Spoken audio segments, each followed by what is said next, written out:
Yes, yes, yes. We are back for another open court discussion in the Counselor's Corner. I am your host, David Lorenzo Glover, aka the Controversial Counselor. Joining me is my co host, Herb Lewis, the Big Bad Wolf. Ooh. We are streaming live on Facebook and YouTube.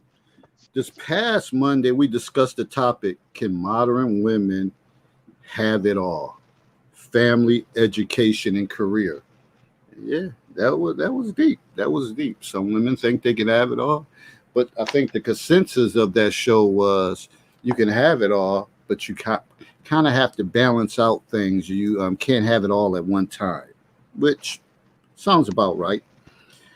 But tonight our topic will be sexual market value. I know some of you think it's sexual market value. As somebody said in one of my posts, that sounds like a butcher shop for sex. We're gonna get into that. We're gonna talk a little bit more. We're gonna go deep into it. And where do you rank?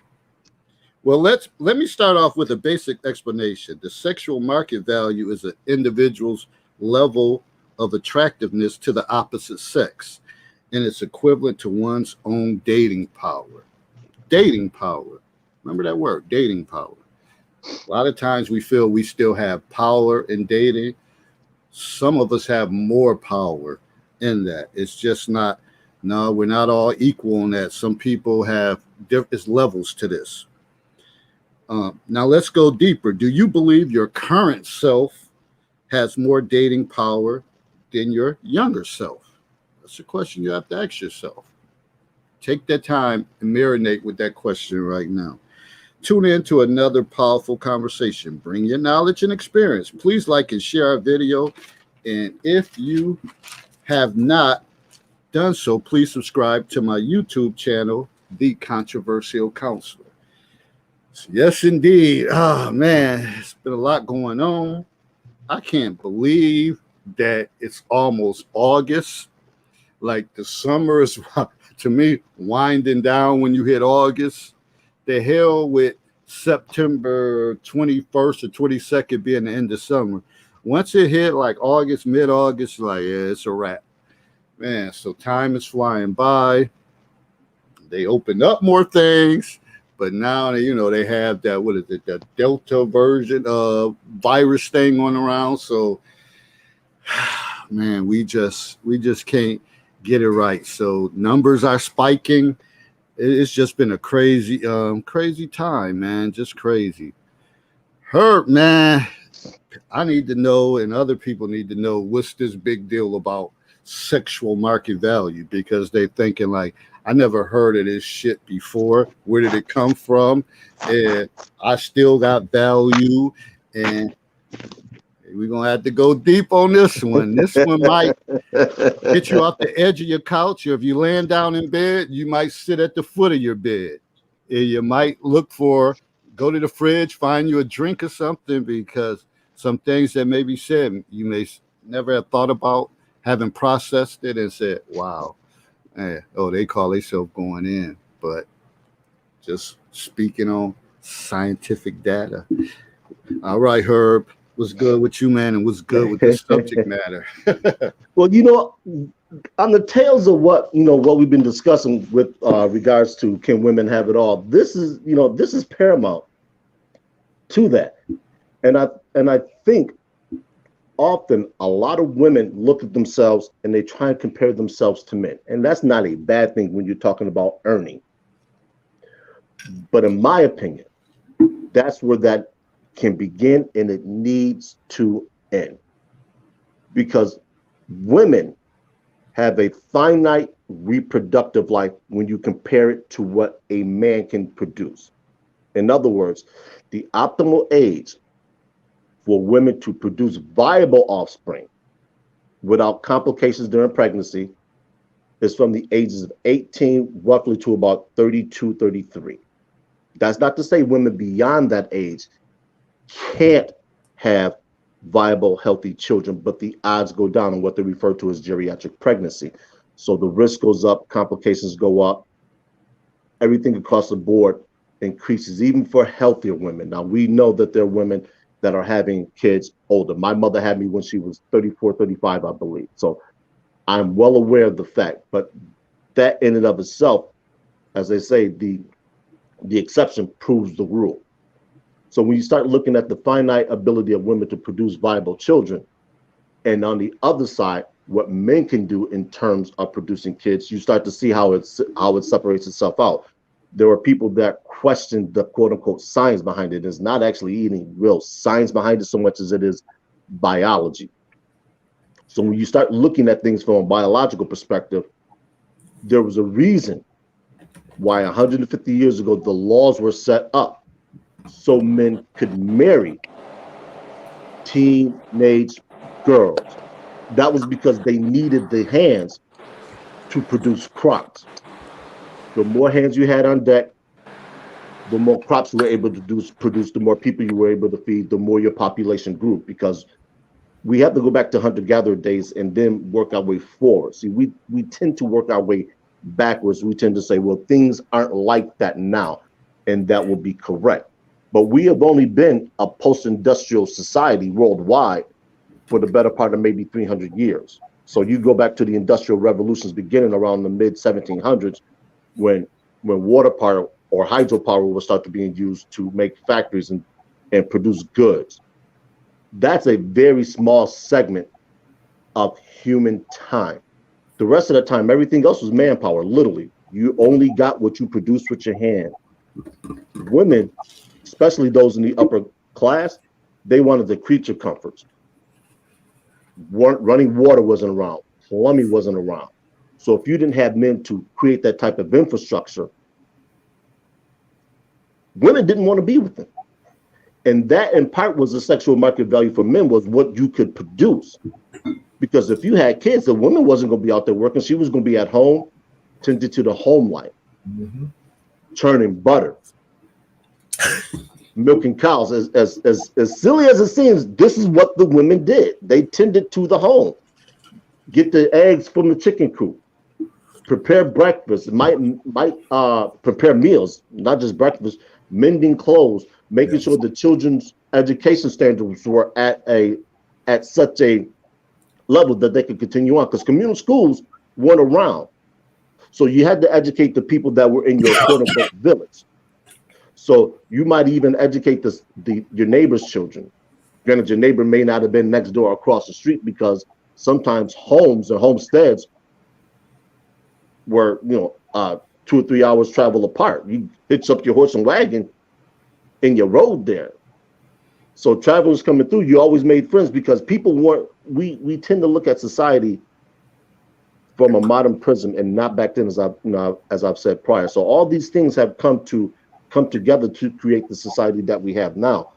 But if we were back 200 years, this sexual marketplace value, this wouldn't even be a discussion, because it would be something that was taught once you started to grow into your young teenage years, because you weren't guaranteed to live past 40. The life expectancy has shot up along with medicine, medical technology, food production, and everything else has come along with that. So, when people ask about the science behind it, I tell people, look no further than outside your door.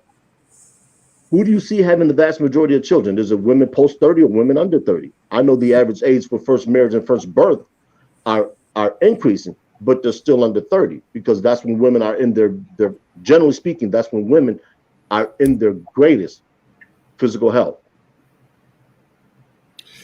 All right. We got Willie in here. What's good, Willie? How you doing? We also got Shannon Jackson up in here tonight.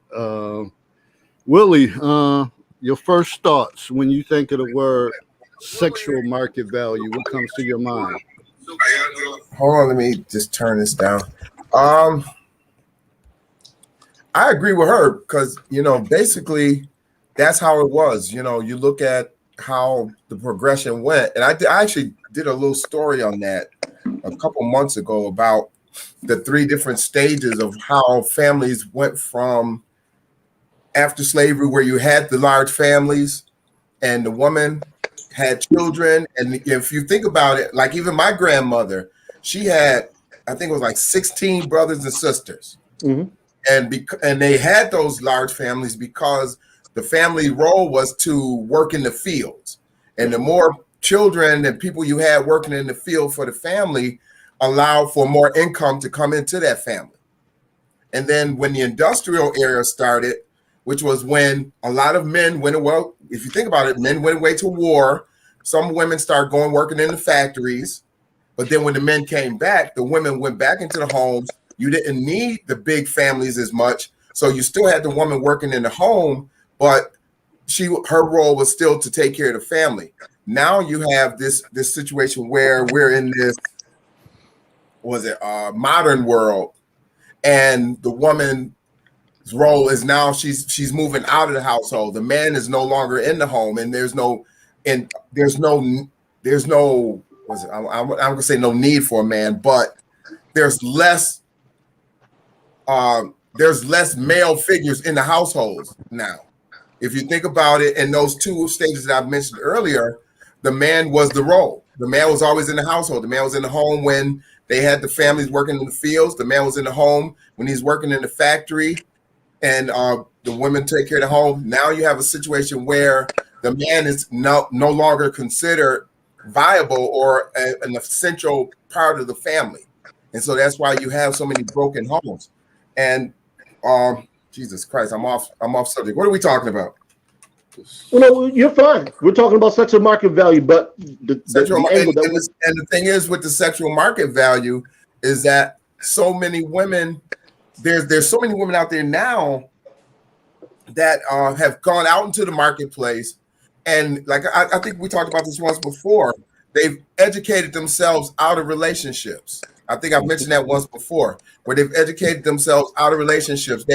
The man is no longer in the household, so they have children. They raise the children by themselves. They go to school. They get their bachelor's, their master's, their PhD, and then all of a sudden now they want to get married or they want a serious relationship. Well, what happens is they educate themselves out of a relationship. They've become set in their ways as to what they are willing to accept and what they're willing to do in a relationship. And as a result of that, they basically find themselves being single.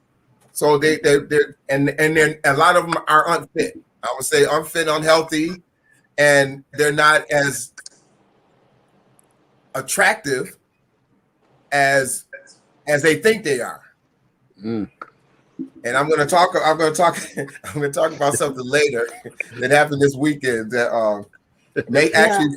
David, can you hear me, David? Yeah, we hear you. Okay, I thought I was on mute. I know you didn't invite me to this show. Oh yeah, I did. I did. How much time do we have? Because from what I've all been the time you listening need. to, it's been a history lesson. So we could go back. We could go back to biblical. We could go back to what the Bible says or whatever you want to do. I thought I was talking about fast forward to present time. First of all, okay, let me just address a few things because I was writing down things and it was a little bit too much. I usually try to, when I have my show, I try to, so I can stay on point. Men are not in the household. Let's fast forward to, like, say the 90s, or and forward. Okay, let's take it to the 80s. A lot of men are not in the household. I'm predominantly speaking about Black men because a lot of them are incarcerated. Okay, a lot of men are not in the households. Not only men that are married or whatever, but people, women, us, our fathers, so on and so forth. So we had to get out and do what we had to do to take care of the kids. You know what I mean? Like, from public assistance, we got. What would make you think that me as a female can't get educated? Like, why? What is the problem with going to get a PhD or a bachelor's degree? That's furthering yourself. So, in regards, I want to say that, and I can expand on that. But this this thing about not being attractive enough, are you freaking kidding me? Nope. Half of these dudes running around here looking a straight mess. Number one. Number two, you don't know whether or not they like men or women. Please miss me with the unattractive bull crap. Because half of these beautiful women running around here with dudes that's not even attractive, and they have settled for that so that they can get, be taken care of. And I'm not just talking about celebrities. I'm talking about men in general. Half of these dudes around here, these women are running around here doing all kinds of stuff to themselves to compete with each other for a man's pocketbook, for his pocket. But in actuality, they don't even meet the criteria.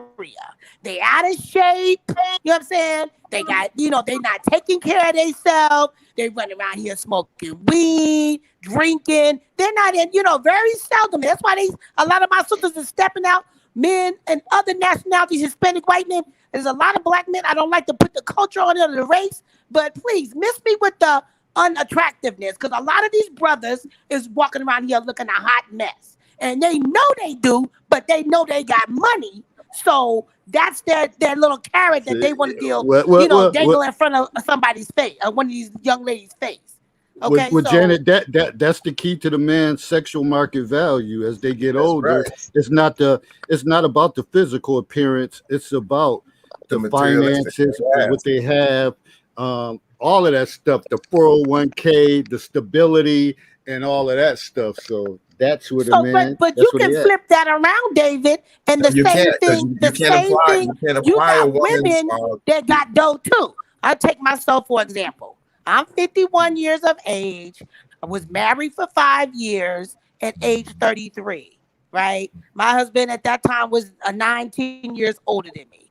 Okay, I chose at 33 because my husband already had kids with his first wife that I wasn't going to have kids. Right, so I've had my education, I have my businesses, I have my own money. I'm far from not attractive. So I don't know where that comes from. A man want to dumb a woman down. And now it wasn't until 1920 that we was even able to vote. Right. So a lot of that history that you speak of, in regards to sexuality, I can bring it all the way back to the slavery days when the master brought a lot of, that's why a lot of us high yellow people running around here now. They brought us, we were sexy enough back then to be sleeping with and having sex in the master's house. You understand what I'm saying? And then you got other nationalities. If we're not that sexy, I sure do see a whole bunch of Hispanic and other nationality white women trying to get their lips full, get their ass pushed out, and titties thrown up in there. You understand what I'm saying? They got their hair look like they, you know what I'm saying? Miss me with the females are not attractive enough, because there's a lot of beautiful black women running around here settling for y'all asses that ain't even halfway attractive. You know what I'm saying? So come on, David. You done invited me to the wrong show. That's a bunch of let me handle this. Right place, you got to get educated. Yeah. Let me handle this. Let me ask her a couple questions. Go ahead. You mentioned prison rates, Janet. Right now, currently, as we speak, what is the total black male population in this country? What's the last part again? Say what? You spoke to prison rates. So what is the total black male population in this country currently? I don't have them numbers in front of me. I wasn't prepared when I came to the show. I thought I had no clue, but next time I will be. That's you gave a misfact. You gave a wrong, incorrect fact. So that's why he's asking. Hold on. There, roughly speaking, there's about 17 million black men, about 19 million black women, and the rest are, of course, kids. Of that population, only about 2% are incarcerated. Roughly speaking, through the history of the United States, only 4% of black men have been incarcerated. So the question becomes, what are women selecting? More importantly, what are black women selecting to procreate with? Because we hear this trope all the time, that black men are high on drugs, deadbeat dads, and the numbers coming out from blackdemographics.com, CDC reports have refuted all of that. Mm-hmm. So the question becomes, what are women selecting? Nobody ever said that women shouldn't be educated. Actually, men prefer women to be educated, but the problem is women lead with their education. Men don't select women based on their education. If you put a woman in her resume, I'll put it to you like this. You at 33, or you at your present age of 50, I believe you said 51? Mm-hmm. That's correct. You at 51, who are you more attractive to? I'm sorry, let me rephrase that. You at 33 versus you at 51. Who would have been more attractive to men? Who would have been more attractive than men? Yes, you're two I'm men. You're attracted to 33. only men. No. I'm sorry. So Let me make two this- men. He meant to say which one would you be more attracted to, the 33 or the 51-year-old? Yeah, would men be attracted to? At what age? Which At men? At which age do you think the men would be more attracted to you? At your 33-year-old age or at your 51-year-old age? It depends on what man you asking. I mean, Okay, I You're get asking your because opinion. I get. Your You opinion. got young dudes that's interested in older women. You got older dudes. It just depends. It's not really one set answer. Okay, that's and I'm glad you said that. Now the question becomes: would you at 33 date somebody that was 19? Oh no. Why not? Why not? Because at 33, at that age, I wasn't looking for someone on that maturity level. Number one. Number two, would you want to take care of somebody that was 19? No, I didn't have Financially kids for that speaking. reason. No, the answer is no.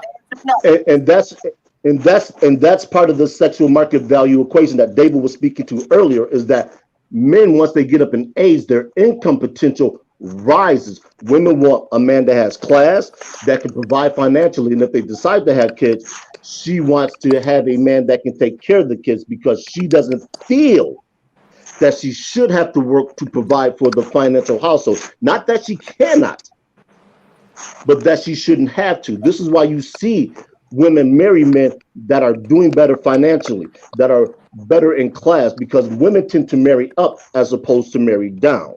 So there's a validity with what you said prior, with men not pulling their fair share. But that's only because they've been socialized in this modern culture to be a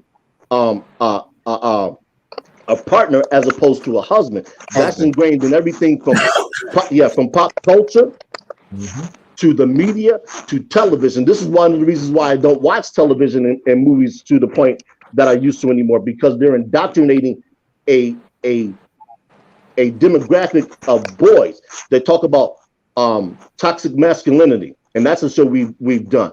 They don't want men to be leaders. They want men to help women. So when you start to look at these things, you start to break them apart, and you understand how society used to function versus how it's functioning now.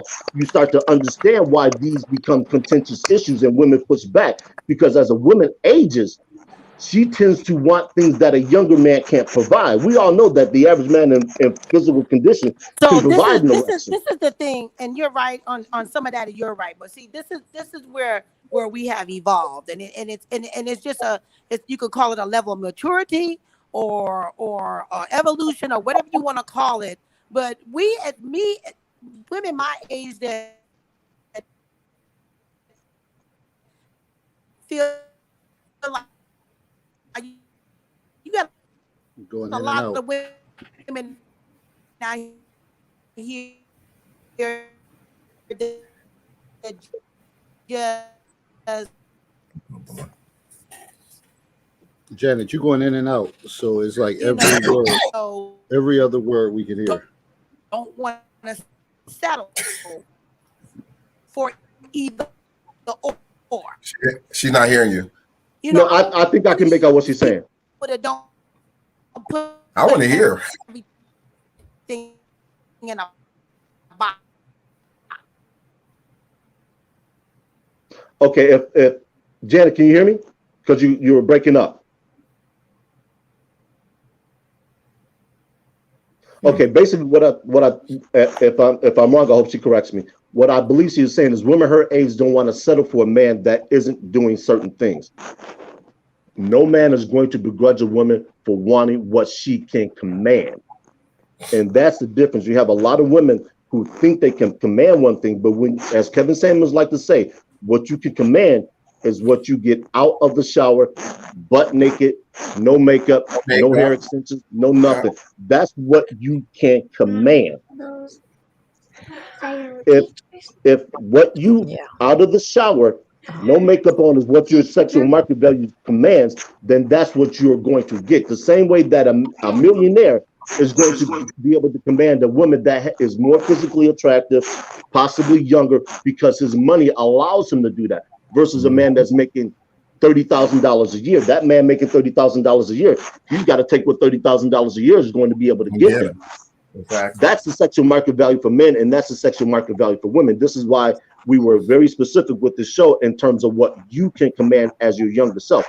I, at 25, certainly can't command what I command now in terms of the dating market, just because at 25, I wasn't making this type of money. I didn't have a home, didn't have the knowledge, didn't have the wisdom to be able to go out in the world and do the things that I do now. So this is why we want to keep it narrowed. And I understand that the topic is going to branch out in that manner to probably biblical days, post-industrial revolution, things of that nature. So I understand the nature of it. And women shouldn't have to settle for something. They shouldn't have to settle for a homosexual. They shouldn't have to take care of a man.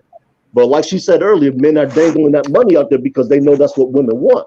So if they're dangling that money out there and women go for it, then it's hard to blame a man who spent his life cultivating himself to that level so he can have his choice of women.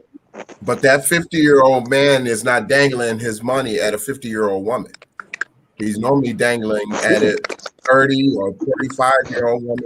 He's looking for a younger woman who's fit, cooperative, willing to take care of herself, and good looks, because he wants somebody he can have on his arm and show off.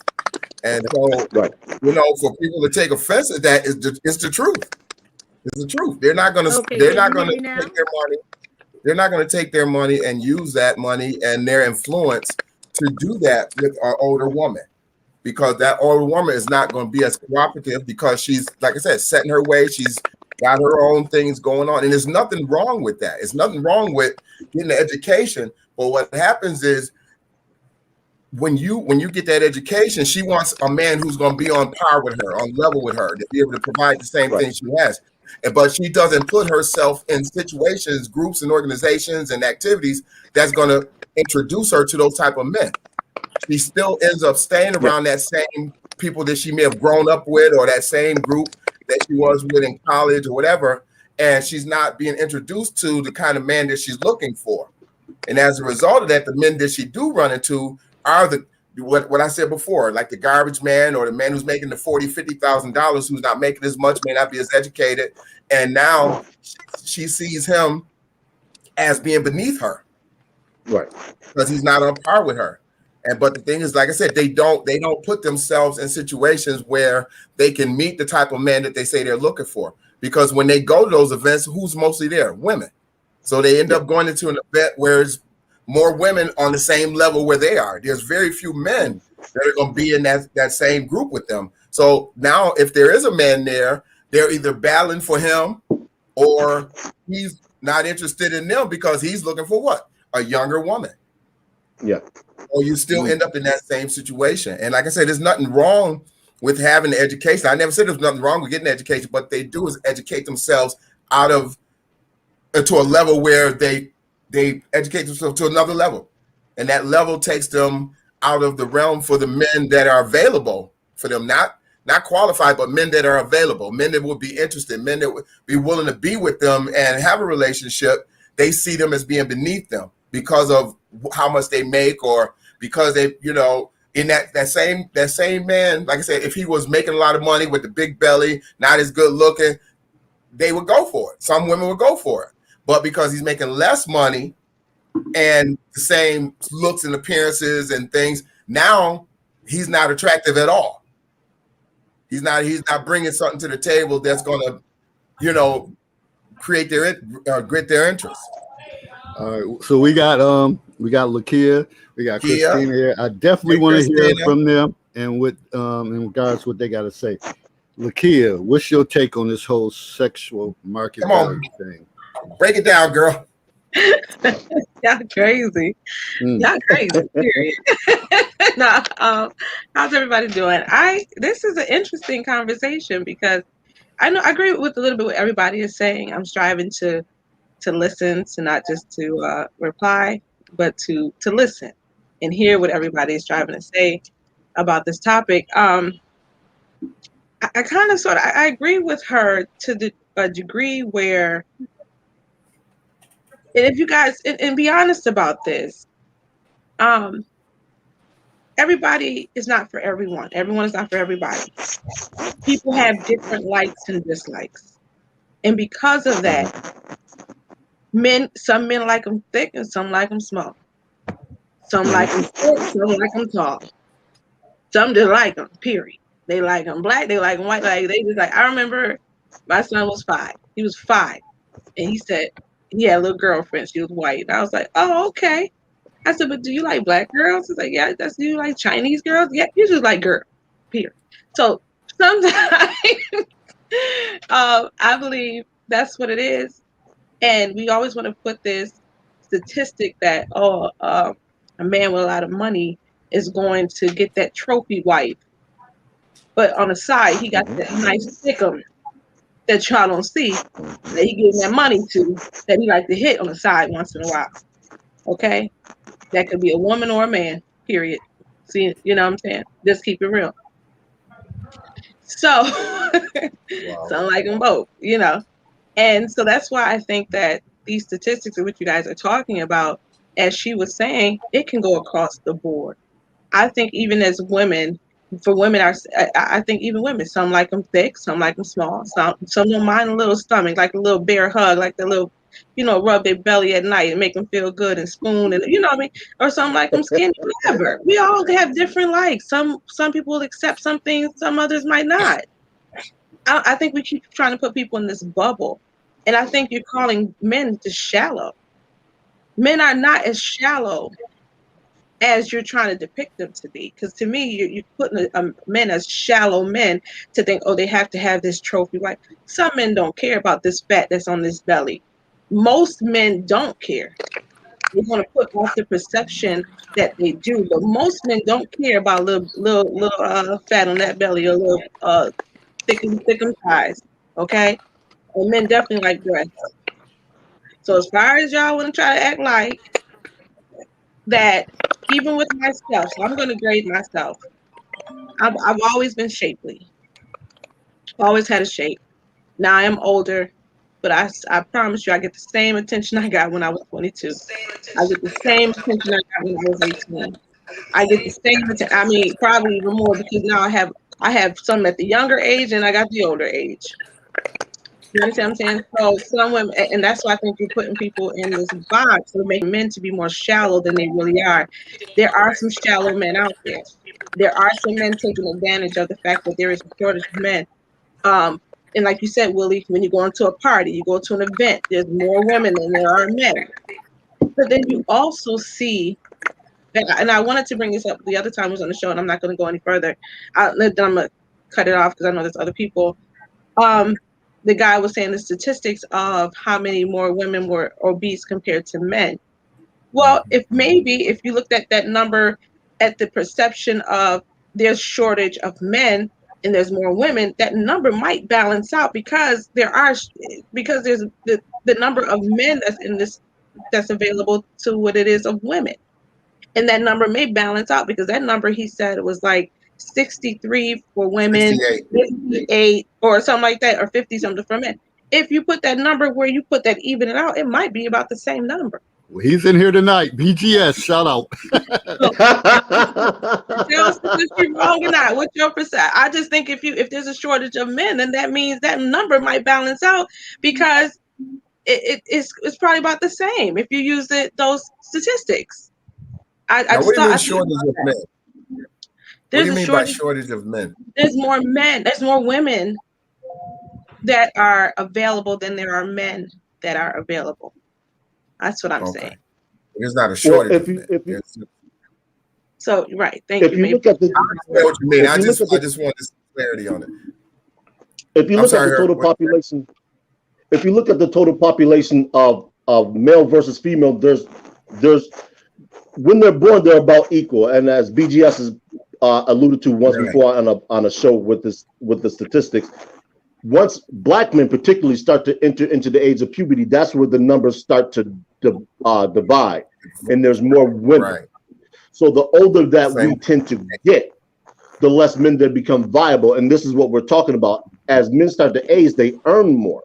Some may not be in this physical optimal peak condition Can physically y'all hear me? as some women. And Yeah. yes, we can hear you, Christine. I'll yield in just a moment. I just want. Okay. So yes, there are more women, but the thing about it is that still doesn't negate the raw data in terms of Can you hear me? women being in optimal health. So those two numbers, while you want to put them together, they're separately, because if there's 3 million men and there's 3 million women, and 80% of those 3 million women are overweight, it's not going to have any bearing upon what the men do. Same thing with the men. It's still gonna be the If same. 1.5 million of those men are overweight, it's not going to have any bearing upon the women in their physical health. But what I'm saying is that there's still the percentage, if you look at the numbers, they're about the same, because there's not as many men as there are women. You understand what I'm saying? So that means there's just as many out of shape men that there are is out of shape women. There's men that are not working out. But you can't put men and women in the same basket when you say out of shape men and out of shape women, because an out of shape man can set himself up to look for a woman who's not out of shape. That's what the whole, and you call it shallow, but that's he wants something that's not in his image. You know what I mean? Even if he's overweight and fat and ugly, whatever the case may be, he still wants something better that he can have around him. So he's going to look for that woman who's fit or in shape. And when I say fit, it doesn't mean she has to be small or anything. In his eye, whatever his fitness preference is, that's fit to him.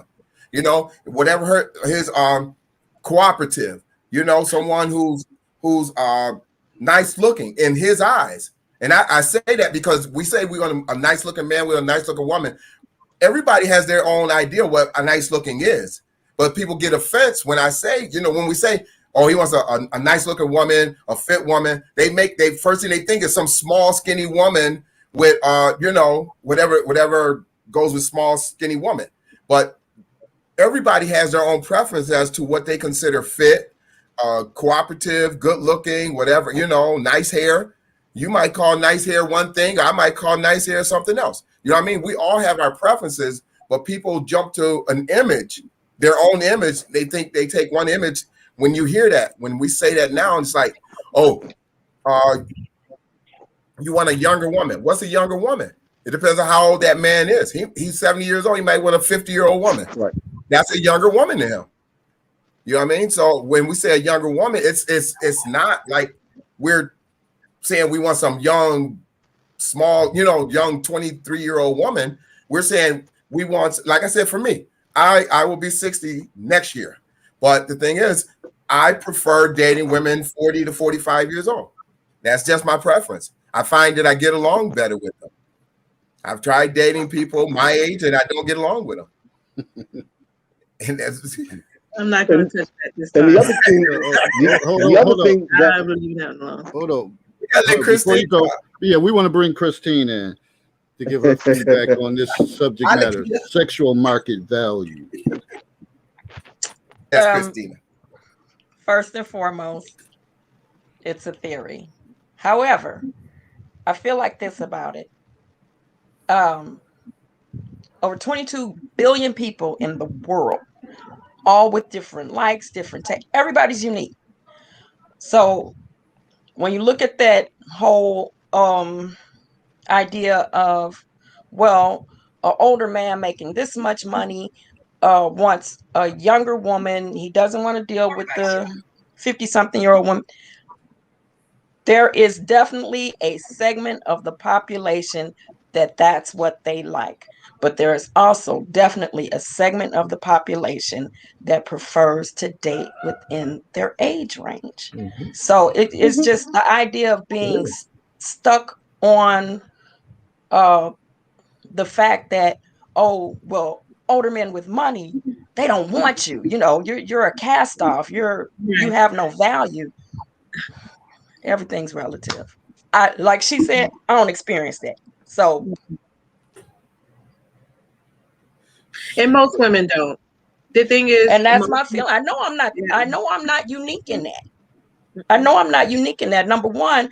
And I'm hearing what you're saying. Well, when you go to events, and I'm just like thinking, what kind of events are we talking about here? The circles that I socialize in, when we get together, these are all people in their 50s. These men are not looking for younger women because they know the women in these places are going to be in their age range. Right.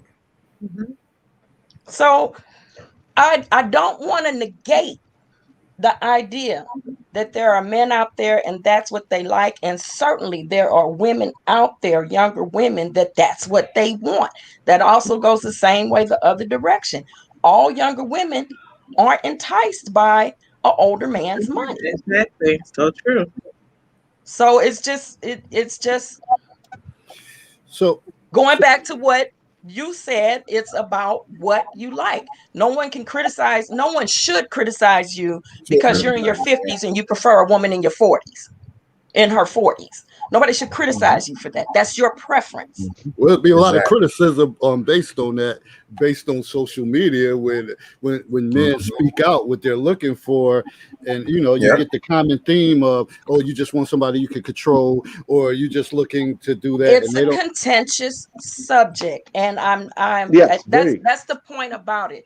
It just generates a lot of hurt feelings, but it doesn't make it not true. It doesn't make it not true that there's older men that prefer younger women, that know they can attract that younger woman because they're stable and they have more money, and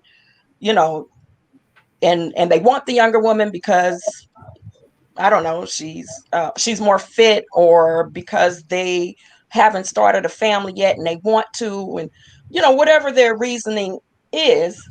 It doesn't negate that they're out there. It doesn't negate that that's what they want. It's just a contentious subject.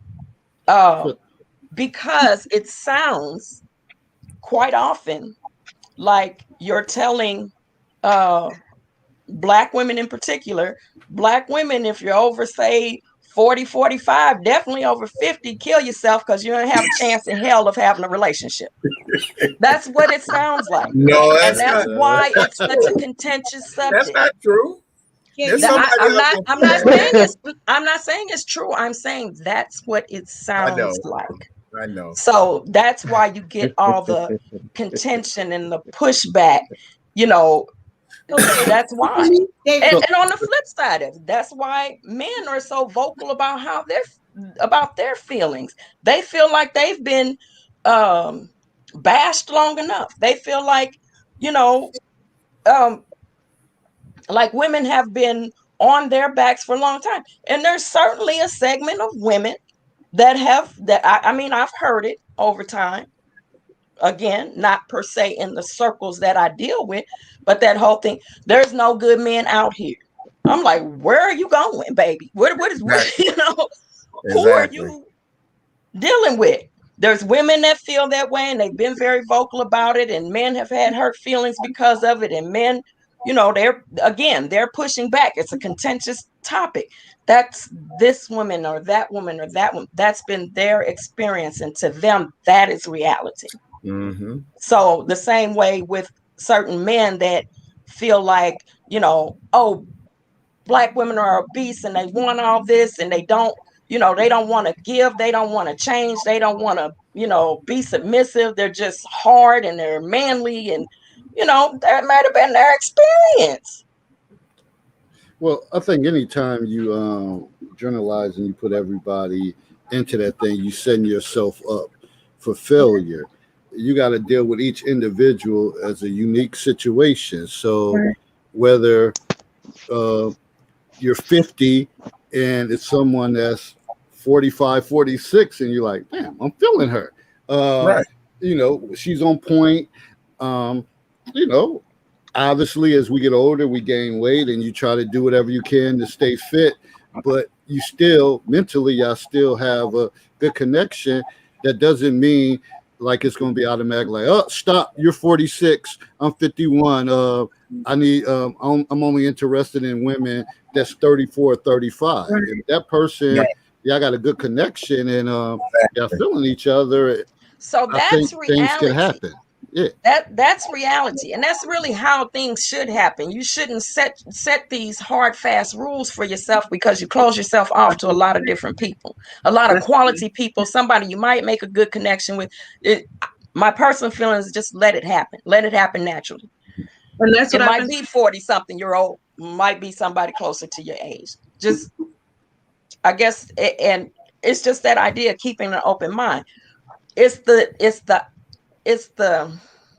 I don't say. the narrative that's out there, that's pushed from men and women of their extreme experiences, Right. and they're hurt, they're angry, or as a man, you feel like you need to stand up for men because you feel like the men are being bashed, or as a woman, you feel like you need to stand up for women because you feel like the women are being bashed. Sometimes even the people who are speaking on it, it's not their personal experience, but they get emotionally involved. If I could share this real quick, just to clarify, Willie, last time I was on here, I could care less who you date, who you used to date. It just didn't make sense to me, as she's saying. Why don't you just keep it open? Why don't we just allow things to just flow instead of always having these stipulations? I'm not saying that sometimes, like even myself, that there's some things like, oh, okay, that's just, suspect. But let me just see. Let me see what's going to go on from here. Let me give it a try. Because taking away the shallowness, taking away, even I'm tall, I'm 5'9", but there was people that like me that are shorter than me, and I usually do not like a short man. But I wanted to check myself on how shallow I could be myself. And I said, no, I'm going to entertain a short guy. If he has the confidence level, and me as a woman have a confidence level to be with a shorter guy. It takes confidence, because sometimes we think we're a little too big, we're too a little thick, you know what I mean? And he makes us look big or thick. But if you're confident in who you are, it doesn't matter. So it's not, I believe it also comes down to the person, and not taking what we've gone through, and growing from it, but not allowing it to govern you. You understand? Because it can mess up what could happen for you good in the future if you allow these different barriers to govern. And that's the only thing I've been striving to say when it comes to dating, because nobody's perfect. But sometimes you can hit it off with somebody that'd be like, you know what, this person, we flow, we kick it. And that sometimes in the sexual part or the attraction can grow. You know what I mean? So I'm just saying that we should, as she was mentioning, and that's what I was saying on the show that the other time, sometimes things just doesn't sound logical to me, but you should always stay open. So let me So, this can I- question from Go Snuggles. ahead, Dave. He wanted to know. He's asking you, ladies, when you were in your early 20s and you had your pick of the litter, what did you choose? What's the question? Sorry. When you were in your early 20s, what was your pick of the litter? What did you choose as far as men when you were in your early 20s? Go ahead. You were starting. Sorry. Sure, I'll answer that. Okay. Just like men look for a woman that they think can bear their children and take care of their home. In my 20s, I was looking for that strong man, that man that could protect me, that could protect the family. That's where my mind was. So when you have these scenarios of the so-called nice guy getting passed over for the so-called bad boy, there was actually some logic to it. As women, it's only natural to look for the man that seems virile to you, that seems strong to you, that seems able to take care of the family, right? So I will say, because I married my high school sweetheart, he was muscular, he was fearless, you know, he was an athlete. Those were the things that I was attracted to. Nobody dared talk to me. So you was looking for an alpha male. If you're into those labels, yeah, I'll say Right. yes. So if he's a leader, it's more of a leader. You know, you Thank want someone that can lead. I was in my 20s. I got married in my 20s, and I was in the church heavily, which I still am, but just at the point where I wanted a man that was godly, that could lead me in a way where not that he would just control me, but lead me to where he included me, and we did it together as a team. That's the type of man that he worked. He did his grind. He was on his, doing what he needed to do. I did what I needed to do. We did it together for the home and made money, and be able to enjoy our life. That was what I was looking for. Unfortunately, that did not happen. And it still has not happened. So that's the reason why I share where we're most, I don't know everybody's situation, but it seems like most people are still single. They're not married. And with that being said, there was something that was said earlier. So you're still not married. There's a preference. And if you're still not married and you have a preference, why hasn't that preference worked yet? Well, I was just getting ready to ask that particular question to you two. Would you, given where you are now in your respective lives, would you choose the same guy now that you did when you were younger? I would choose the mature version of the same guy. I would. Yeah. What I just described, or who I did choose? What you did choose. You're right. That's a good question. You said it good, a mature version, but no, I wouldn't go back. And that's what happens with men. Men in their 20s would have selected the woman, as BGS loves to say, and I'm going to say it, he would have chosen the average woman. So the woman who may not have been the most attractive. She may not have been the in his 20s, that's what he would have chosen? Yep, let me lay it out for you. In his 20s, when he didn't have that type of money, he was an average guy, and Kevin Samuel says the same thing. He would have chosen the average female. But if a guy works to make himself an above average man, he's going to go back and he's going to pick the choice woman from that particular group. There's a lot of content creators that talk about this, and I just want to shout them out because these are the people that I follow. Ron Wills, Donovan Sharp, Cousin T-Taw. T-Taw is spelled T.Taw. LaPeople talks about this, and of course Kevin Samuels, and there's a lot of other people who talk about this. And when I talk about me being in the YouTube streets, this is the content of the people that I follow. These people come with graphs, they come with statistics, they break down shows, they talk about this at length. So when I talk about this stuff, I'm not giving you my perspective. I'm giving you what has been codified, verified, and put out there. Can you hear me? Yeah, we can hear you. Okay, because I've been sitting here listening. I didn't answer any questions. I finally got on my Mac. I was on my iPad earlier, so now I got a better connection. Okay. In regards to, I follow a lot of people too. I have my own show, my own radio network. In regards to one of the questions, in regards to whether or not in my 20s, when I was in my 20s, I was dating. I was in college. I was out there. I was in the clubs. I was traveling. I was here. Freak Meek over there. I was gone. I wasn't thinking about marrying. You know what I'm saying? And so that was I stayed on the dorms and I moved out. I had my own car. So I've been, in 1990 when I went to college, 89, 90, my mom went to Desert Storm. And she was drafted to go because she was deployed. So I was at that time, right, in my my freshman year in college, I was on my own, literally. That was the first time I went from my mom's house to the dorms, not knowing that my mom was going to be deployed. And then after that, when she was gone, me and my brother was in college. So we was out in the world here in Texas, in college, HBCU, just going in. You understand what I'm saying? So to answer your question, I wasn't thinking about no relationship. I was dating and doing all that type of thing, trying to get my education. So that's when I said earlier, before I got disconnected, I did what I did, and it wasn't until, because I knew at 33, finally, when I decided to get married, I had already made the decision, probably about 27 or 28, before 30, that I really didn't want to have kids. See, my story is way different because a lot of men through my life, because of the decisions that I've made, I've been this way since I was 20 years old, since I've been out on my own. I have grinded, I have businesses, I have education, and I've been single for a very long time.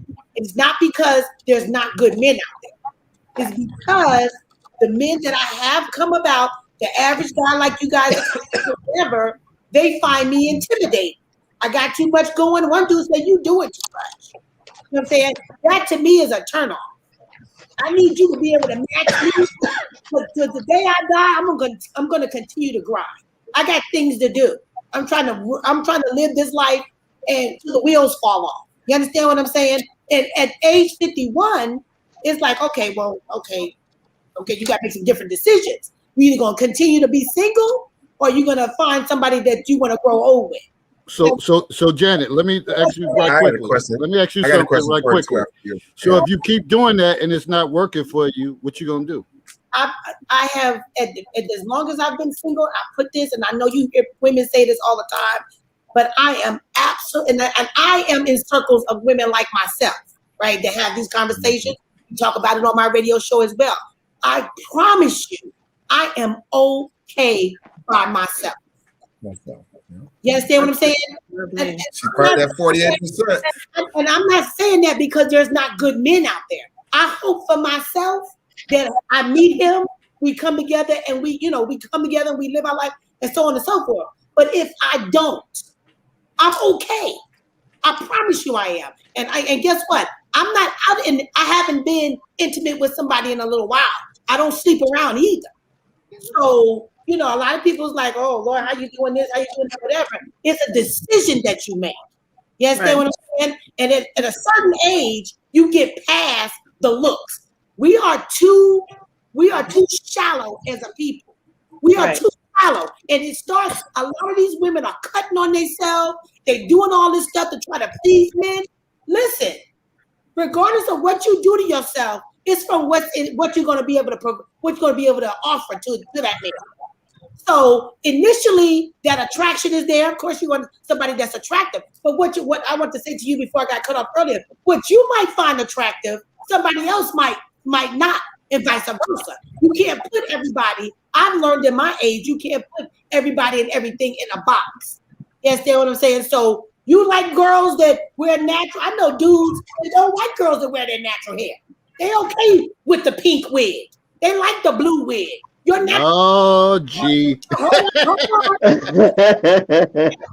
hair to them is too boring. That reminds me, dude told me, that's my mama wear her natural hair. I'm gonna need you to do something different next month or whatever the case may be. So I said all that to say this, but you might like somebody else my age. So you can't say that it's wrong because she walking around with a pink wig and you don't like that. Yes, I don't like that's my standards. That was my standards. I just said she got to go. And we was having a conversation. You was trying to make it seem like it was wrong. And I didn't say it was wrong. I just said that's not my standard. So I'm not wrong on that. I can feel what I want to feel. Okay, that's true. So I just feel to I have a question. And like the young lady said here that I'm looking at in the middle, I didn't get to catch y'all's name. She said everybody's perspective, what everybody like is different. For whatever what I see is men that get up in their 50s, men that get up in their 50s, they're looking for younger women. Right? Because they're going through midlife crisis, or it's something that they, all of that. They try to. It's very, I can imagine you men y'all got it hard. Women at my age, listen, if you still out there and you ain't found you nobody yet, and you willing to settle to be with somebody, then shame on you. I will not settle. I'm 5'8". I'm like you, the other lady over here on the left. On the right, I'm 5'8". I wear stilettos all day. Without my shoes or without whatever I got going on, if you like women that's short and petite, I'm not that. I'm tall. I'm thick. So my feelings is not hurt because I'm not one cup of tea. Okay.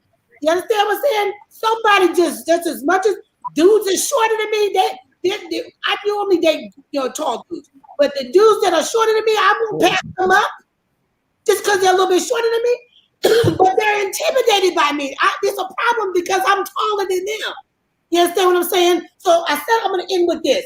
My marriage, that when I was with my ex-husband, who's my ex-husband now, when I was married, it was not good because my husband had a problem with my finances.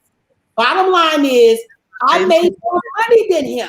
I tried that already. The average dude, good inside, already had everything was lining up. I was good. The reason why I felt like we was yoked because he was okay. I was okay with not having. I had making decisions to want to have kids. He had kids already, so I was okay being a stepmom. You know what I'm saying? At that age, at 33, most dudes is trying to have kids. So when we met and we came together, everything was good. But as the years, year 1, year 2, year 3 started rolling around, it was a problem for him. The amount that I made more money than him. So trial and error, just like the young lady sitting in the middle. That didn't work for me. So it probably won't work again. That's been the story. And I'm going to, you know what I'm saying? I can't be responsible for your feelings because you good with your retirement check and I got like 2 or 3 of them. I'm trying to get checks, my own check. And I'm not going to say that you're wrong because you gave 25 years to Uncle Sam and you're good. You got to be all right with me like I'm all right with you. That's the point I'm trying to make. I'm not going to go cut on myself. I'm not getting no fat sucked out to please no man. That's the bottom line. So with all that being said, I'll probably be by myself with, got me some rental properties, invested in me some land. I'll be all right. You're going to be by yourself too. Willie was shaking your head. I'm sorry. Why I got to be by myself? Because you got to be by yourself. That's the thing. But it is just as many women as there is men that are by themselves. This is true. Actually, so how is right here? We're already equal. I see you right there. That's why you look like you were saying pick me. The other like you wanted somebody to say something, but let me share this real quick. And that's the thing. I heard somebody say somebody's in their feelings. That's why do we always, as women, have to be in our feelings because we become passionate about something that we're discussing. We're not in our feelings. We're just sharing with our passion what we think about something. Y'all just need to be able to. That see the thing is. If they hold on, Lakia, he's not necessarily. If you don't BGS isn't necessarily talking about you guys. And you'll see this is the way I talk on my own radio show. I'm gonna bring that fire regardless if I'm talking on fire or if I'm talking online. Because I'm passionate every time I speak. Every time. One reason is because I know what I'm talking about. I do research, right. I'm a part of groups, and I have this conversation about us Black people and our relationships and marriage and all that kind of stuff all the time. So you're gonna speak. If I'm not, I'm really not. I'm just trying to let you all know where I'm coming from. It was okay earlier before I got you connected. The brother over here to the right, you was all up in your feelings. Okay. How unattractive and all this kind of stuff. It was okay for you to be in your feelings. But then I get my voice. Now I'm standing across my office talking to y'all from my computer, so that's why I'm yelling too. But when I get my voice in now, I'm in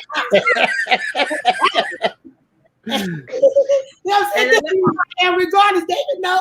That's what I already know. I already know how you roll, Janet. I already know. Janet, I want to know where her radio show is so I can check out her radio show. Yes. What's her radio show? I want to check it out. Now, Blog Talk Radio, radio.com/HubNet online. You can drop it in the chat, Janet. Drop it in the chat so I can write it down. We've had it before. I gotta come check you. Go back and listen right now. I gotta come see what you're talking about. Yes.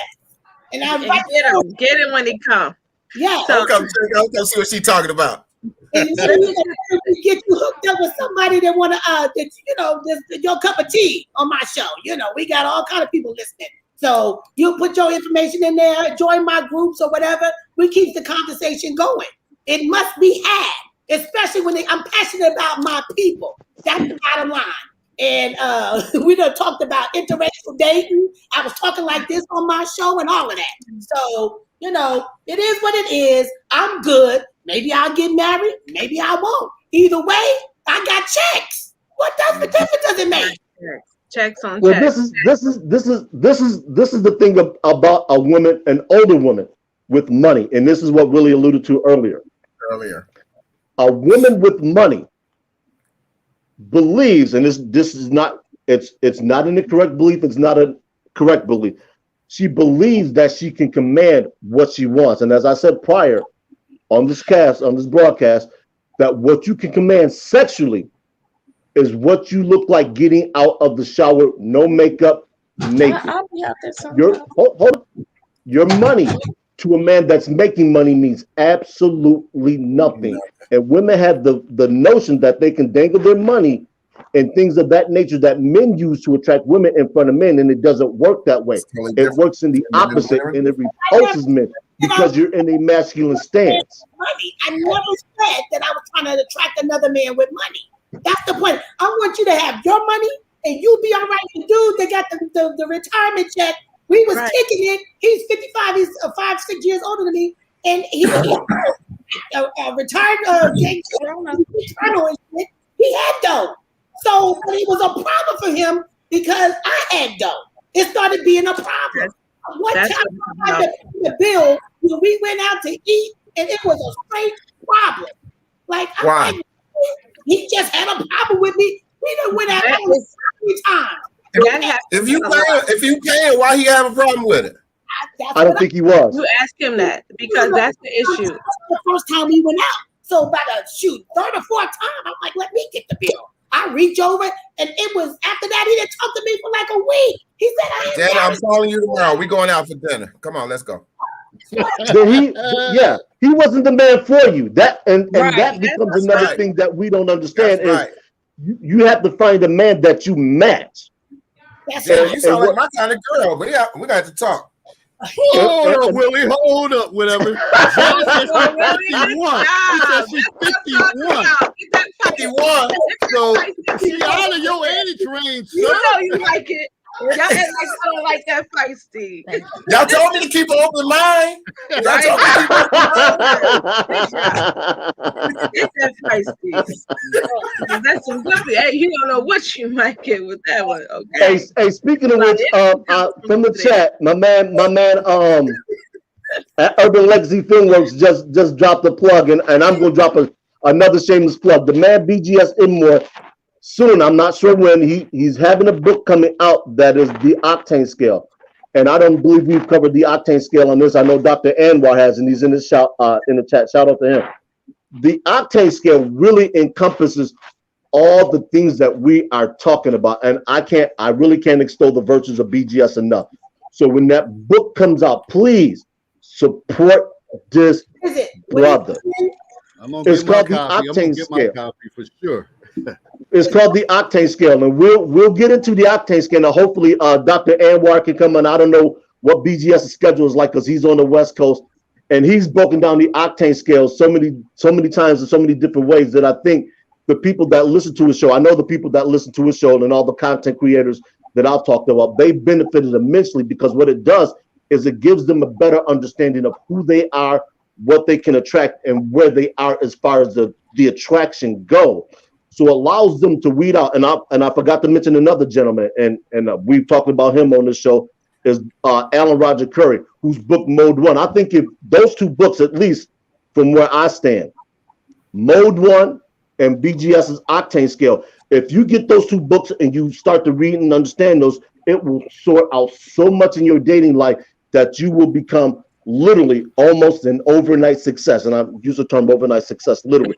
Because what we don't understand is we think we have to entertain anybody that comes our way. And I'll be the first to tell you, 90% of the women that I see, I won't deal with. That's flat out. And I don't give a damn who says what about me being picky, being choosy, being dismissive. You're goddamn right. Because I don't have time to deal with the nonsense. I'm not. Why is that, Herb? So why is that, Herb? Sorry to interrupt you, but why is that? Well, we already know what. Number one, I'm not dealing with women that have Go ahead, Janet. You were saying? I was just about to ask, why is that? Why do you? I'll lay it out. I don't deal with hold on. I'll lay it out for you, Janet. I don't deal with women that have minor children. I've already said on this platform, say no to single mothers. That caused some consternation. Too bad. Whoop-de-doo. Okay. 2, I don't deal with women that can conceive, whether she's on birth control or not, because I'm not trying to have any children. I'll be 50 this year. I don't have any children. That's the way I'm setting my life up with. Okay. I'm at a point now where the woman that I choose to be with, eventually long-term, I'm looking marriage. I just wanted to be her and myself. No kids. If we have pets, we have pets. But that's the lifestyle that I'm setting myself up for. A lot of women think that's unfair, that's wrong, it's punitive. What I tell people is you have to set yourself up for success. We have too many people, regardless of their ethnicity and their age, that don't understand what you have to be, what you have to do to be successful. So if you want to be a successful millionaire, you got to put in those 12, 13, 14-hour days. You don't think Elon Musk, Mark Zuckerberg got to be in the positions they are by working 9 to 5 and not doing anything? Because it's just like you're saying, Janet, you grind. You out here with multiple properties, you doing this, you doing that. A man has got to be on that same grind if he wants to hit that elite level. As Kevin Samuels also often talks about, the high value man. He recommends that men in their 20s don't even think about dating. Get out there, work a 40-hour job, work another 20-hour job, invest that 20 hours in yourself so you become the better version of yourself. And this is what women talk about, particularly in Black women, that men aren't, because women are moving up, even though the numbers say that Black men on average are out earning Black women. When we look at the classes, that's where the consternation starts to emerge. So once you get into that class, it's just what Lakeem was talking about earlier when Lakeem and Dave made reference to it. When you go to a function and all you see are a lot of women there and few men. Men are there and say, hey, we get to choose because we put in the work to be able to choose. And like Kevin Samuels says, men aren't cheating per se, they're exercising their options. So if a man has options to have a wife, 3 kids, and he has a woman on the side, he has the money to do that. Right. So that's why I lay out my position in terms that a lot of women, they just simply can't approach me. Yeah, I hear you the same way, and it's from trial and error. It's like it's not, and that doesn't mean that those women are not good women. They're just not what you're looking for. That's when we get in our feelings. It's like, okay, you don't like kids, you know, no, that's not, and that's the it takes a courage to even just, like you said, people come at you to even to establish that and let people know where you're coming from. And so, but when the contrast between you and me, when I do that, it's a problem because now I'm intimidated. Oh, she's too strong for a man. I hear it all. And so in my mind, I'm thinking, you know, we got COVID going on. We just in this world in general, period. And on top of that, spiritual person, I believe that if God has somebody for me, regardless of what age it is, he will present them to me. He will present that to me. So all right, Jen, let me interrupt you for a moment. Until then, I got things to do. I got things to do. Staying busy till he comes. That's right. All right, Janet. I feel sorry for women. The time that they take investing themselves in their men, right? Building the house, taking care of the kids, and then they look up at age 51 and haven't invested in themselves. Now you at 54 going to get your education, going to do hair, whatever your passion is. You did all that work, and in between you didn't have the skill set to be able to do that or support and build yourself. I will never, it's God first, then me. You understand what I'm saying? I will never allow myself to lose myself with another human being. Now, and it sounds selfish, but I understand where you're coming from. We at 51, I don't got a whole lot more time left. I don't got a lot of, if I make it to 75, that's 25 more years to go. You understand what I'm saying? I don't have time to raise no man. I can support you in building your dream, but I'm not going to give up what I'm doing so that you can shine a lot. And then you walk away from me. You want somebody that's 30-something years old, and I'm like yes, it is. It's past your bedtime. This because Janet.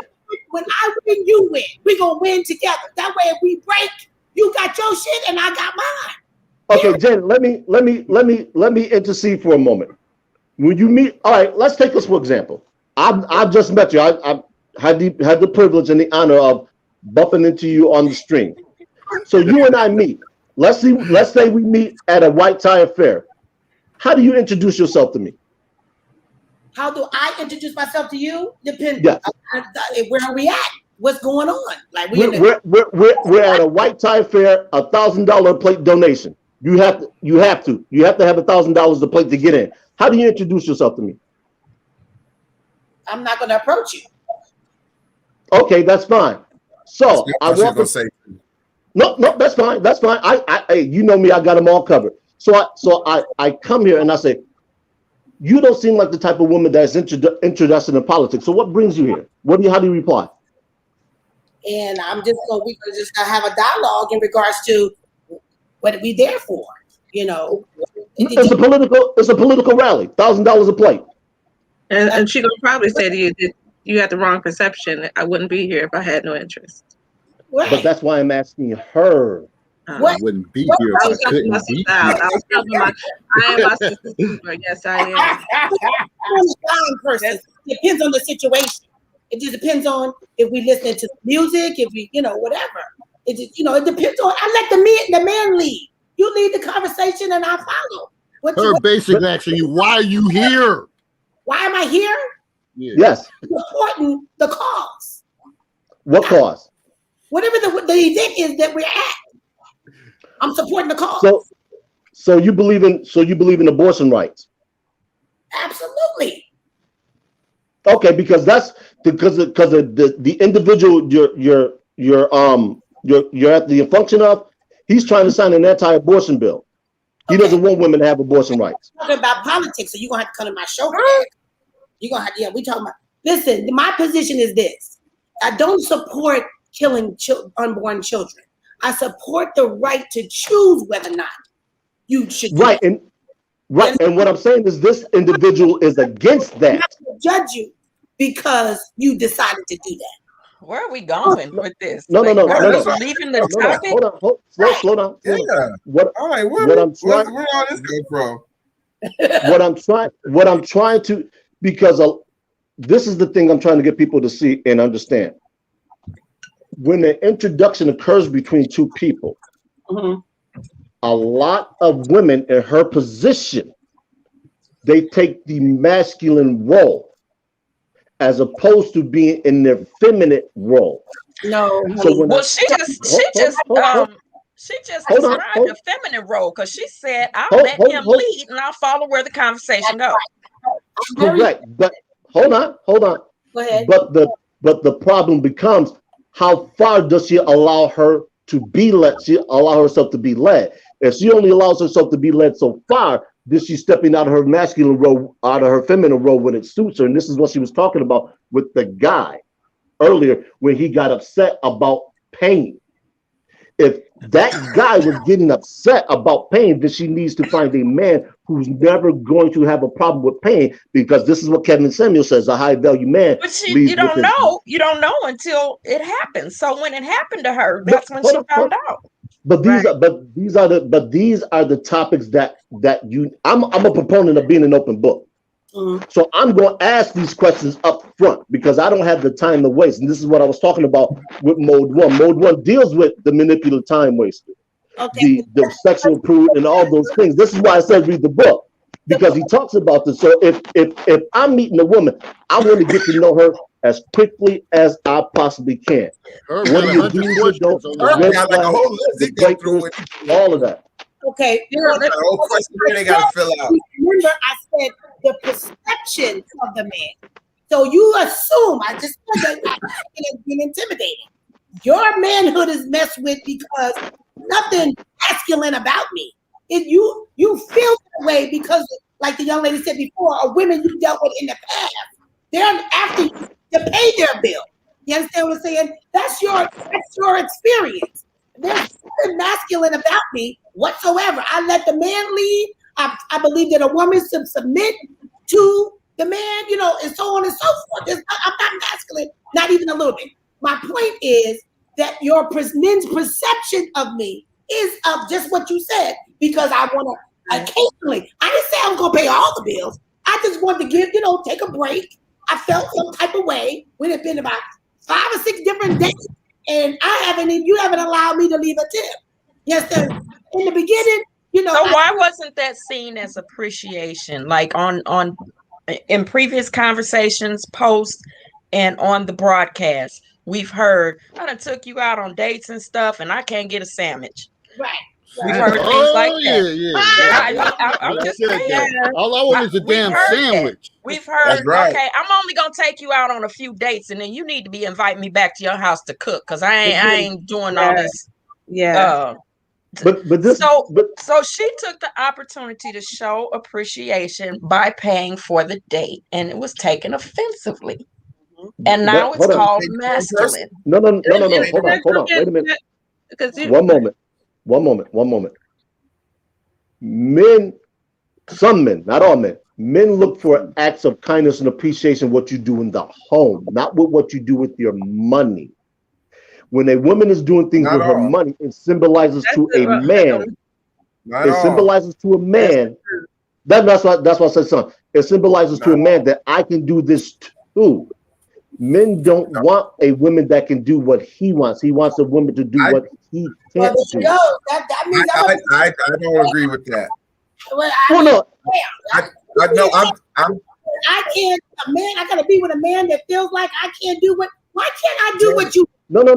It's not to say that you can't. Let me say something. Where is the class case though? He's in the rare case. When she said that about dating and doing that, that's how I look at people. If I'm with a person, one of the things I can't stand is a selfish person. So if I've taken you out on dates and we've done things, and that person says, well, can I leave the tip? I look at that. Now I'm like, okay, cool. All right, yeah, if you want to, or I even could say no, it's okay. But the fact that they offer, right? That's the key. So it was very symbolic of not being a selfish person. Right. And that's what I look for, because if they'll do the little things when you need them in a big situation, that person's going to be there for you. I've gone out, like I said, they must, can I leave a tip? Or why don't I pay this time since you've been paying the last 3 or 4 times we've been out? I look at that and I'm like, okay, she cool. So now I know I tell people when I date, I said, we could do more together than we can if everything is on me. Right.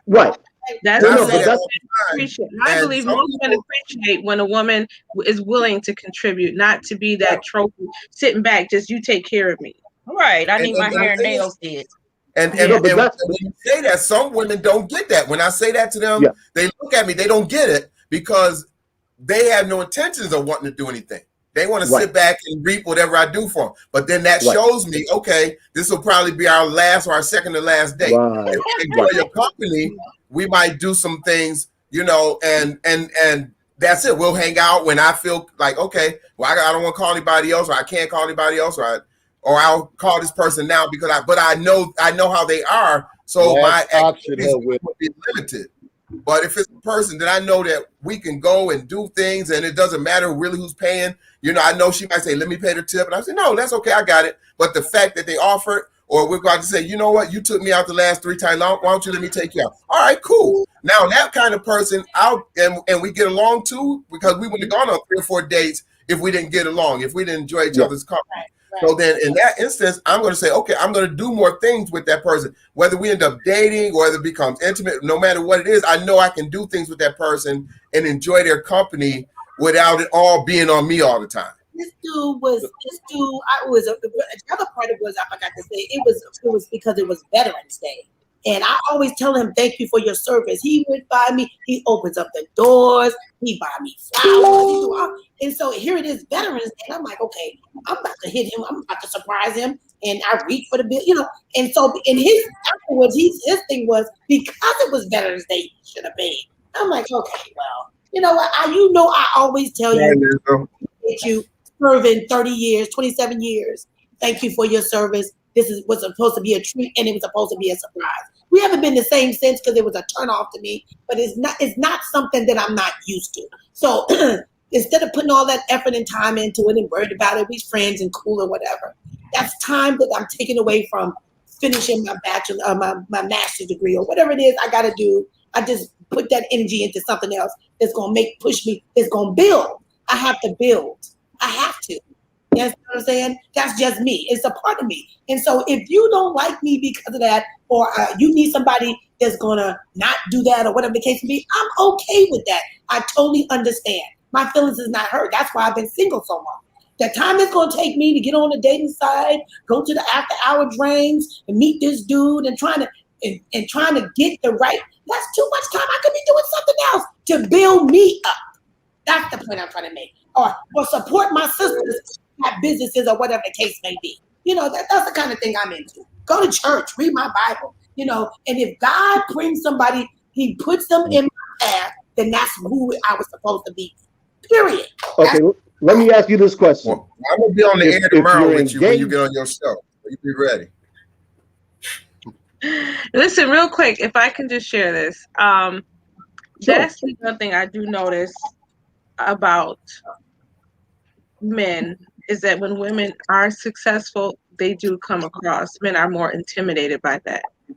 I think men do feel emasculated, when they're dealing with a woman. I have experienced that several times. Men do not even approach me. I've heard men say things like, "Oh, she's out of my league. I can't contend with what she's doing." Mm-hmm. And it's not like that. You know what I mean? We just trying to have something in life. You know what I mean? We just trying to do what we know to do for our family. Yeah, I'm not said that trying to be out of to you. nobody's league. I'm human just like you are. You know what I mean? I have feelings. The next person. You know what I mean? That happens a lot. I said that to you a couple of weeks. Remember, I said that on the show a couple of weeks ago. I said some guys probably are intimidated by you because of the things they see you doing and how you carry yourself. Some guys, yeah, and it's not anything that you're doing.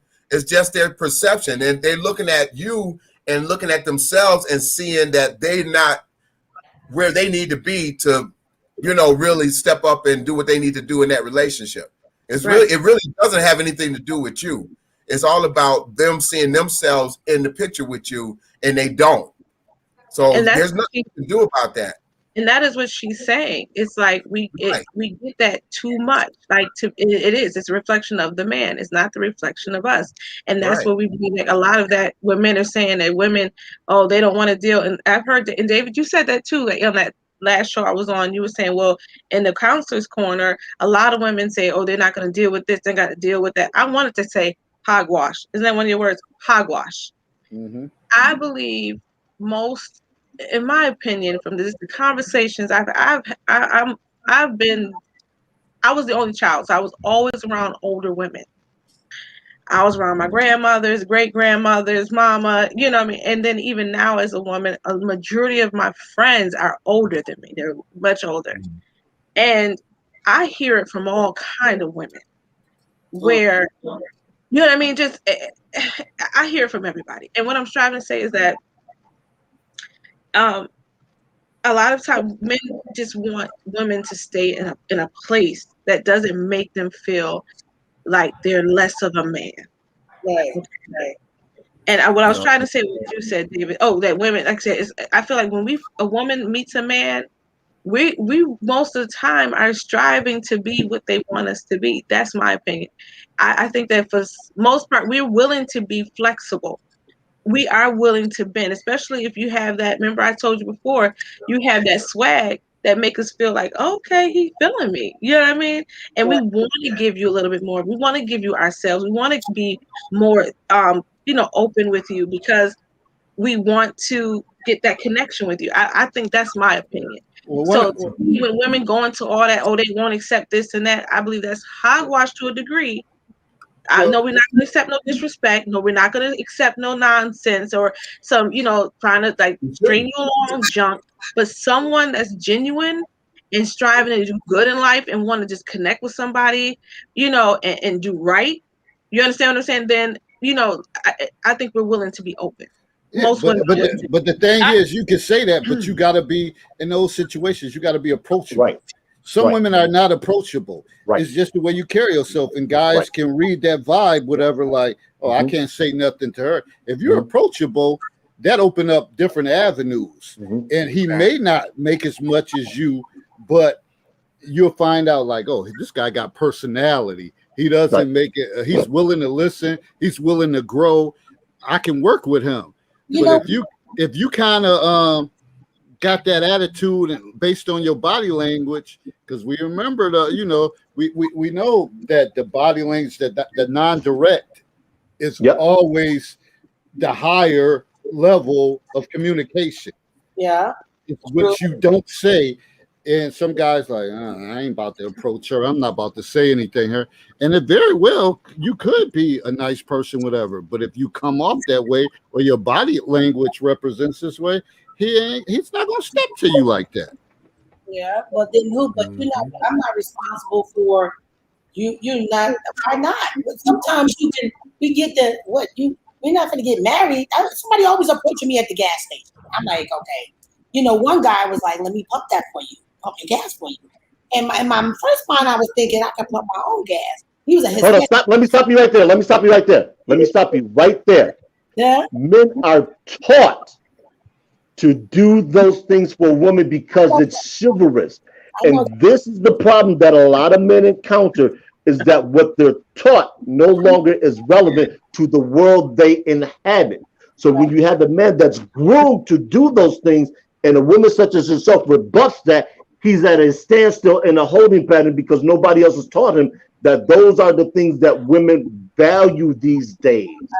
So he's dating for a world that no longer fits him. And we talked about this on a prior show, Can Modern Women Have It All? We found out that yes, but just not at one time. So there's a time for a woman to have her children. There's a time for a woman to be educated. But the key that we found out is you have to find a man that's supportive of that. And if you choose the right man who's going to support you and you've done what he requires of you as a wife, you can have it all. The problem is we have women that put their education first, so that delays childbirth until you get to your 30s. And once you are in your 30s, you have that education. You say, well, I don't need a man. If I need a man to get pregnant, I can just pick up somebody off the street and get pregnant, or I can freeze my eggs, which is what Kevin Samuels talks about. So if you want men to approach you, then you have to take the approach where the approach happens. Granted, you may be able to pump your own gas, and this is what I was talking about earlier. You say, you know what, that's a nice gesture. Thank you. Let me give my car. Let me be that lady that allows this man to pump my gas. And if you really want to be fly, say, hey, will you pay for it? You know what? Let me say, I just have to say this. I think, you know, I don't think there's a, you guys not. You said don't do that. Let me say this. You laugh though. That's all I'm saying. But you see how I slid that? You see how I slid that in there? That's what I'm talking. That's what I'm talking about. I'm gonna try that. Multitaskers. Women are multitaskers. Women are strong. Women can handle a lot of things. I was married, having children, going to college, working a job, going to church. Raising babies. And then even the women at the church was making me feel like because somebody's hair wasn't done, I still ain't did enough. Right. So I'm telling you, let me stop you though. Let me finish, please. We never have a problem with handling it all. Because we would definitely strive to do it. But some people can't always. And if you're married, like I was already married, I was able to do all of that because I was already married. We were already together. But now I'm single. You know what I mean? Now it's a little bit more difficult because now you're trying to get to know somebody. You know what I mean? And see where they are, you need to see where you are and see if it works. But what I'm striving to say is when you think about men, I'm sorry, you guys are crybabies. Y'all will cry as soon as something hurt. Oh, I'm sick.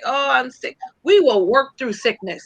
Yeah. Most men will not work through sickness. Y'all turn into big babies. And y'all want to be let me ask you a question and feel better. So what I'm striving to say, let me just give my point.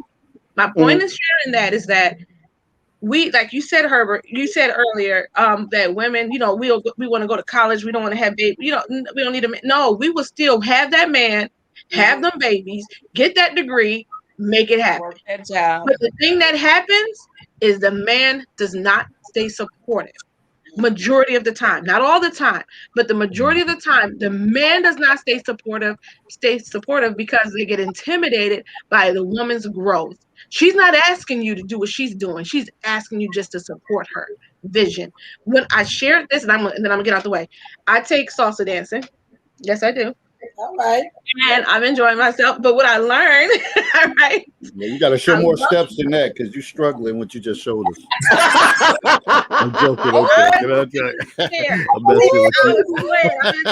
I'm trying to look cute. I ain't trying to look too sexy. I ain't trying to intrigue nobody. Okay. I'm messing with I don't you. need nobody in my inbox. So okay. So what I'm trying to say is what I learned and what I love about salsa dancing is about the leader and the follower. The woman is usually the follower.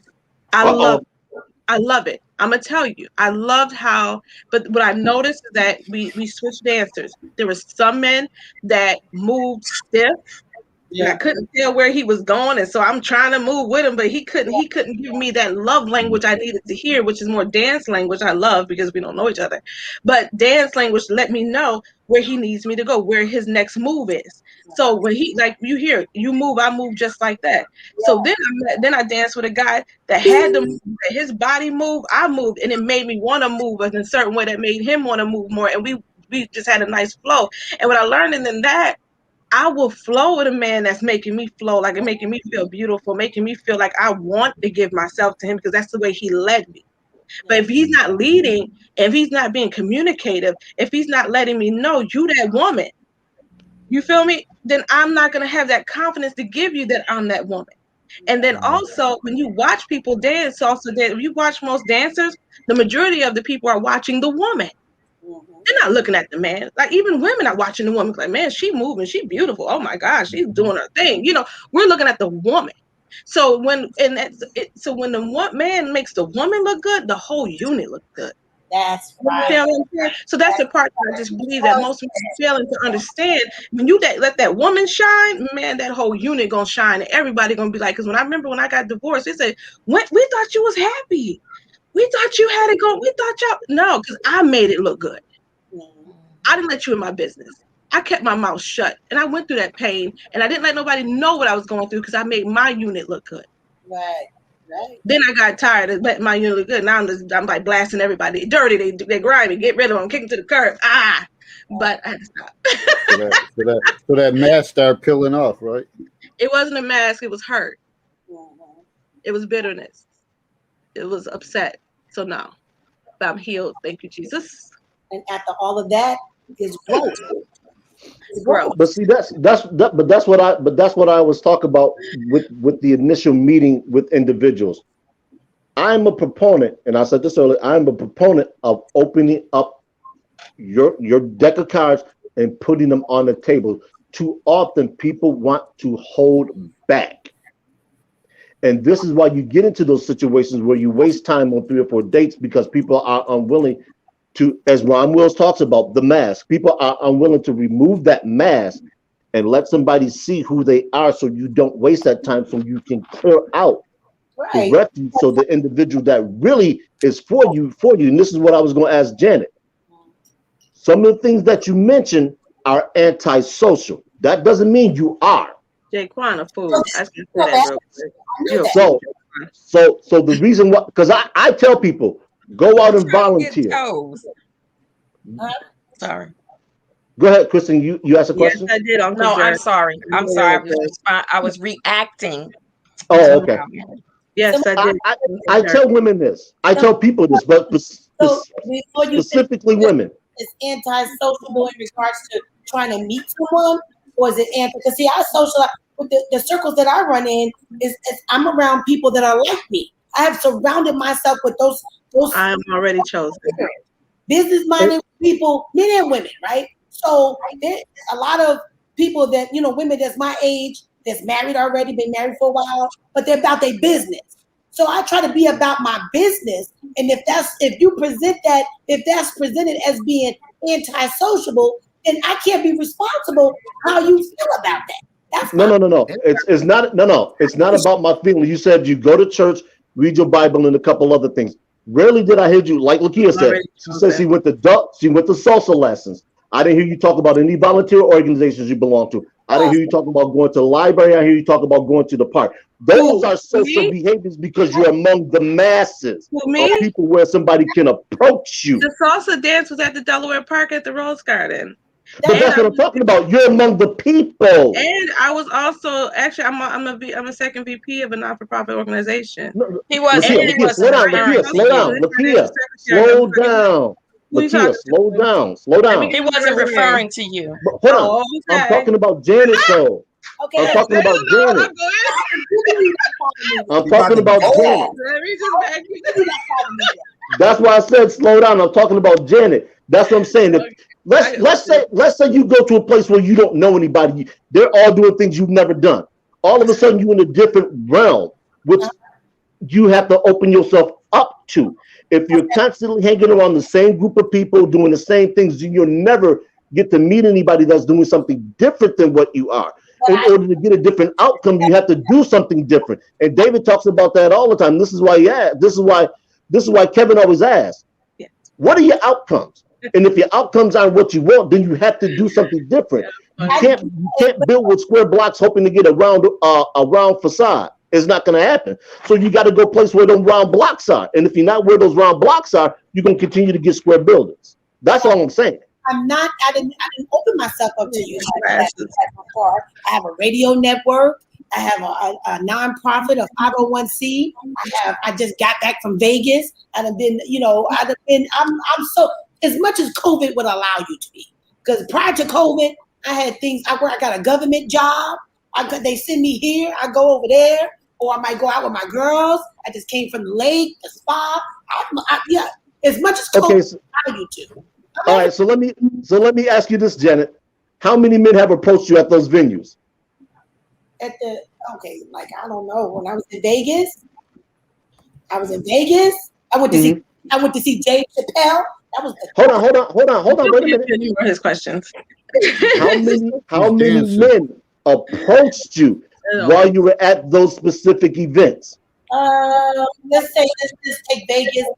The 5 days I was there, maybe 2, 3, because I went to the little clubs that they had in the resorts. I went to the Bellagio, stuff like that. Guys bought me drinks. I was talking to them at the sports bar, so on and so forth. Dave Chappelle concert afterwards. Dude was trying to talk to me, whatever. Short, nothing real serious. Gave me his card. Another dude was like, pay me a compliment, whatever. And I paid dudes compliments too. I'm like, you're looking good. I'm one of these people that I'm a communicator. I give a brother props. I'm like, dang, look at your beard. That's nice. You use this kind of oil on you. You ever heard of this or that, whatever? I do that. That's why I have my radio network. Interview people. I talk to people. I communicate. I got about 5 or 6 different groups of people that I'm constant communication with. So I'm everywhere. One of the things is I'm trying to brand myself. The reason why I talk to people is because I have a shoe line, right? So people think, oh, I post my heels up on because I have them on all day. I take a picture because I have branded myself so people can buy my shoes and support me and so on and so forth. I don't put on heels just to sell them. The majority of the time when you see me and I'm walking around in these shoes because I wear heels all the time, is because people are interested. They're like, we don't see nobody walking there. That's how I attract people. That's how I get business. I'm pretty much my own, what I'm saying? So I socialize. I'm everywhere. As much as the virus was. When the virus is gone, I'm everywhere. Okay.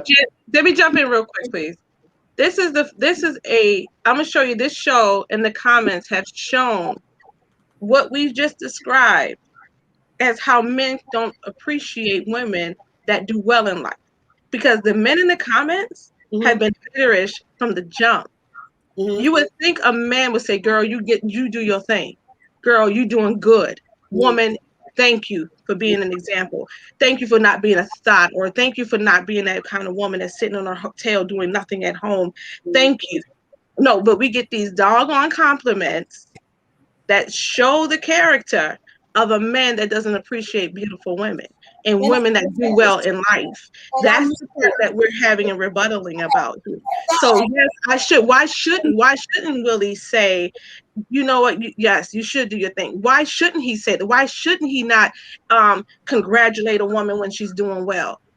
But that's the whole part of what I'm saying, that we get kicked down anytime we try to get up. And I'm not that we're discussing. That's the part that's frustrating. Man, we're always ready to pat you on the back. We are always ready to cheer you on. We are always ready to support. Yep. We will come up on here, show our tail, and you don't even realize I'm just up here having fun. Mm-hmm. I care less what any man thinks of me or any woman, but I'm having fun. So what I was saying to her, a part of my resume, I'm having fun with her because I know him. It's not me trying to show off. It's not me trying to be antisocial. It's me having fun. That's the part. I need to let y'all hair down, grow it back some if you're bald, whatever you need to do, but chill. Right. And give a woman her props while she's living. I mean, why we always got to kick each other down? Exactly. And that's what I keep saying in these comments. So all I can say, thank you, haters, for being my biggest motivator. I'm used to it in my first keep giving you some comedy, and I'm gonna keep giving you me. That's what I'm crazy. And it's not just women; it's men too. I'm aware of that. That's why I move like I move. You know, I can't be responsible that you're in your feelings, and I can't even say it. I can just imagine what they say. They say it on my radio network. If I sat up and worried about what somebody's saying about me, once again, that's time taken away from me building my clothing line or my shoe line. I'm in the process Go Queen. to have my own label. Go Queen.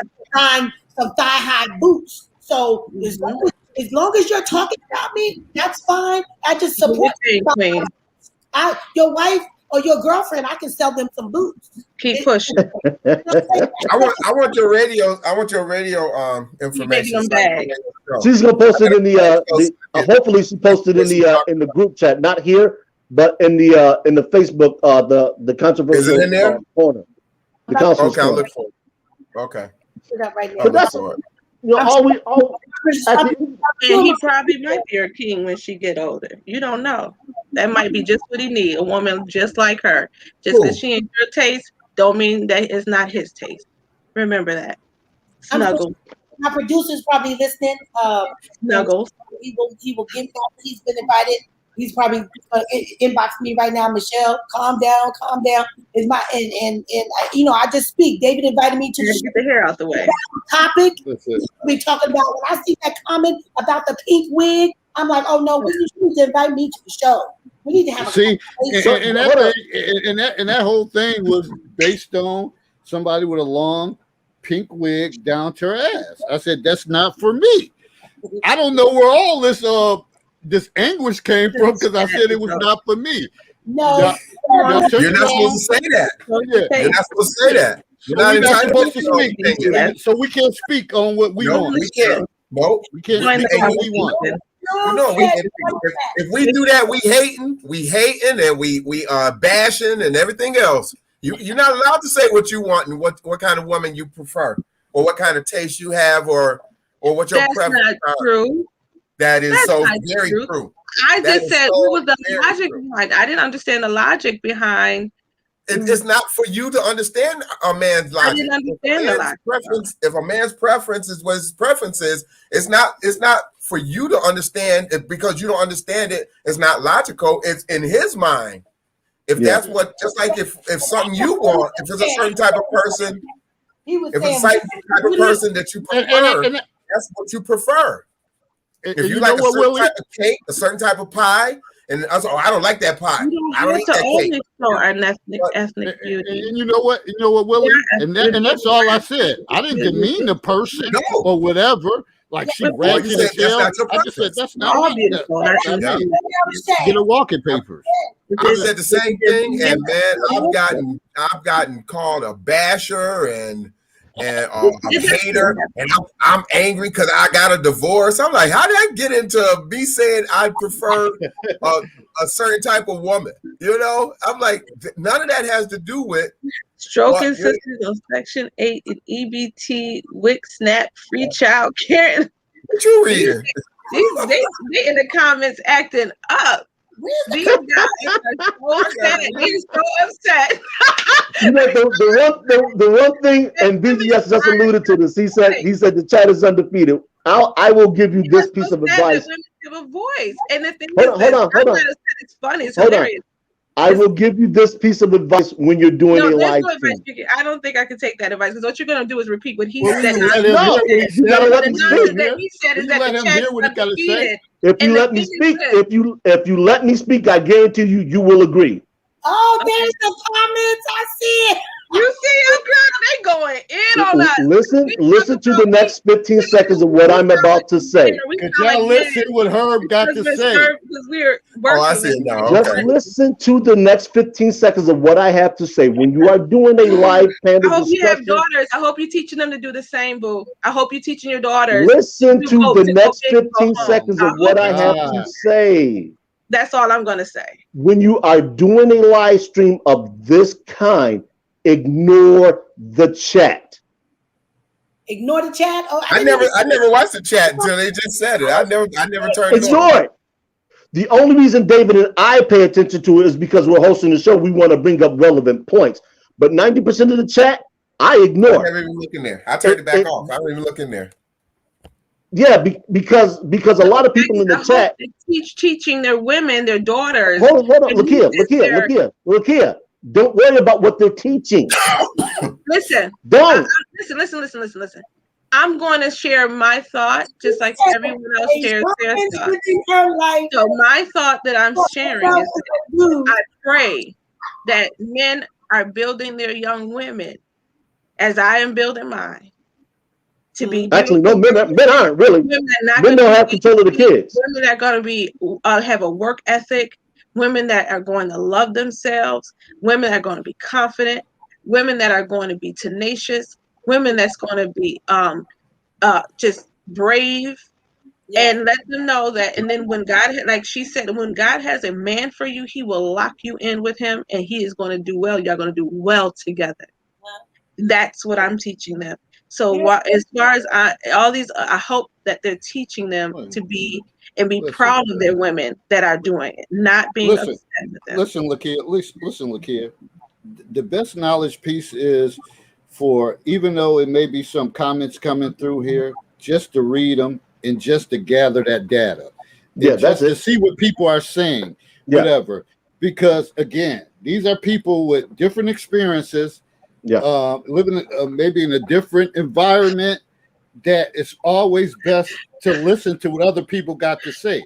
You might not have people from where you from that even at that state that's going to speak up or say anything. Right. They just going to go with the flow. But you may have some people say, this is how it really is. The best thing is collect that data and use it and say, damn, there's other people that think outside the box than I normally hear from guys. Right, but no, and that's the best thing. Is, though, I understand that. I'm not oblivious to it.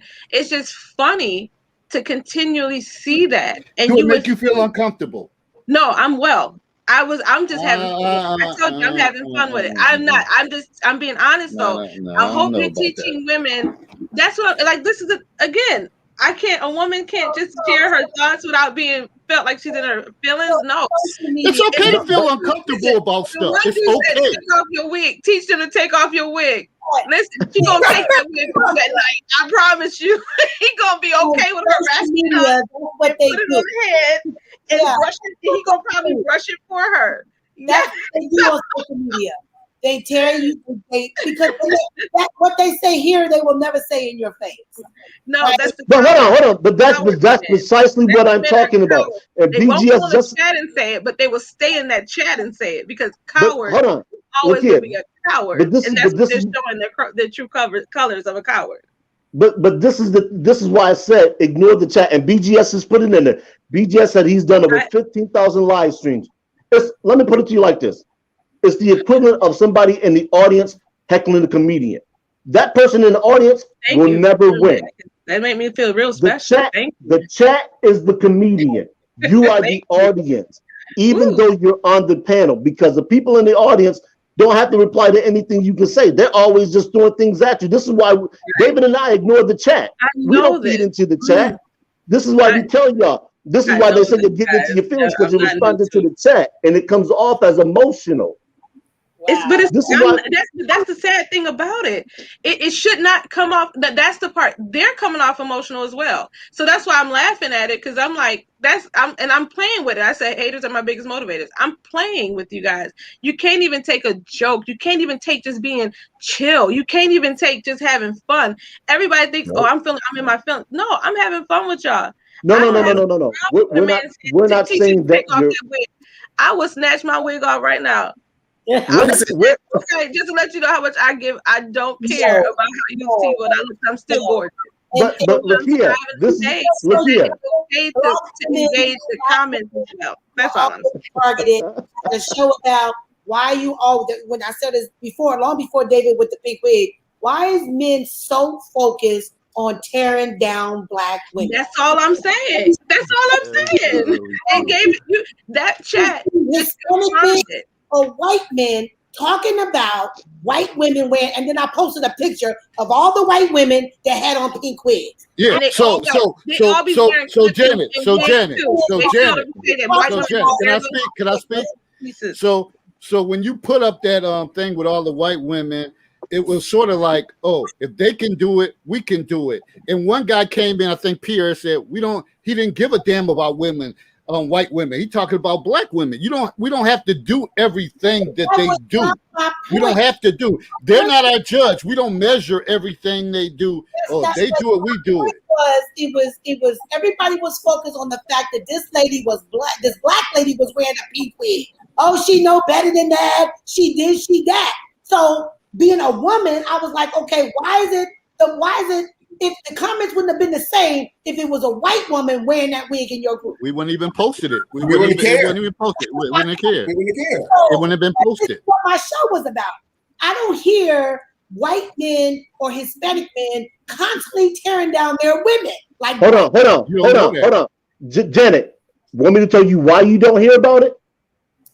Go ahead, I'm listening. Because you're not in those circles. I mentioned Rollo Tomasi. He talks about that stuff at nauseum. I am in those circles. You better listen to me. Apparently not, because you just said you don't hear white men do it. Rollo Tomasi has weekly podcasts that talks about this. No, I'm telling you he does, because I listen to him. I'm talking about white men. Rollo Tomasi's white. I'm talking about men that I've sat down with. Because I am a classy woman. Yeah, conversation. Stop, Janet. Stop. I am a classy woman. That's calm it down, girl. Yeah, stop. You know, I'll tell you this, Janet. Go listen to Rollo Tomasi for the next month, and then come back and tell me that same thing. I'll give you $100 if you believe that's true. I'll cash app it to you. white friends that I've been with, they're telling me a lie.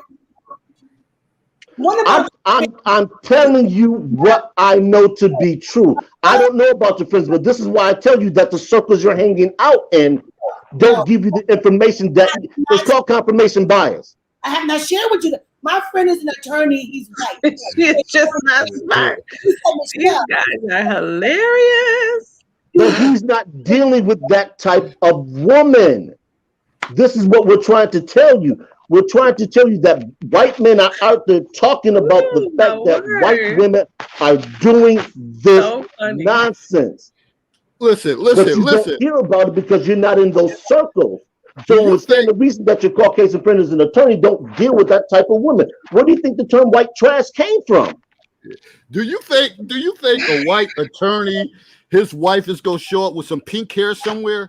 Hell no! Do you really think that's gonna happen at a cookout? She gonna roll up with some pink hair without him getting in her ass? You know, I don't think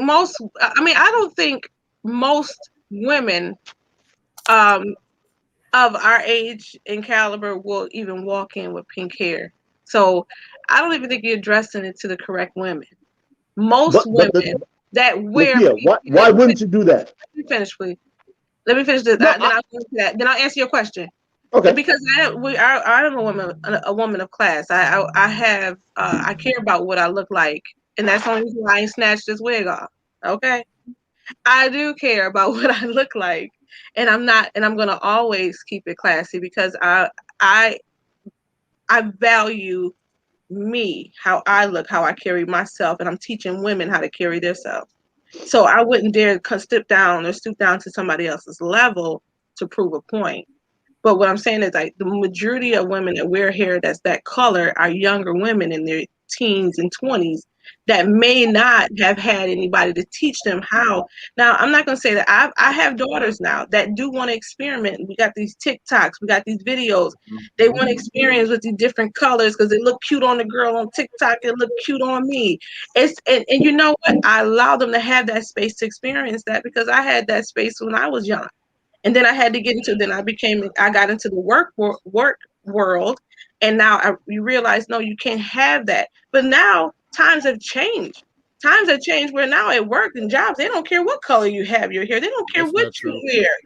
I can tell you a couple places I know they won't tolerate that. Not all places. Some places don't. It's not an absolute. That do.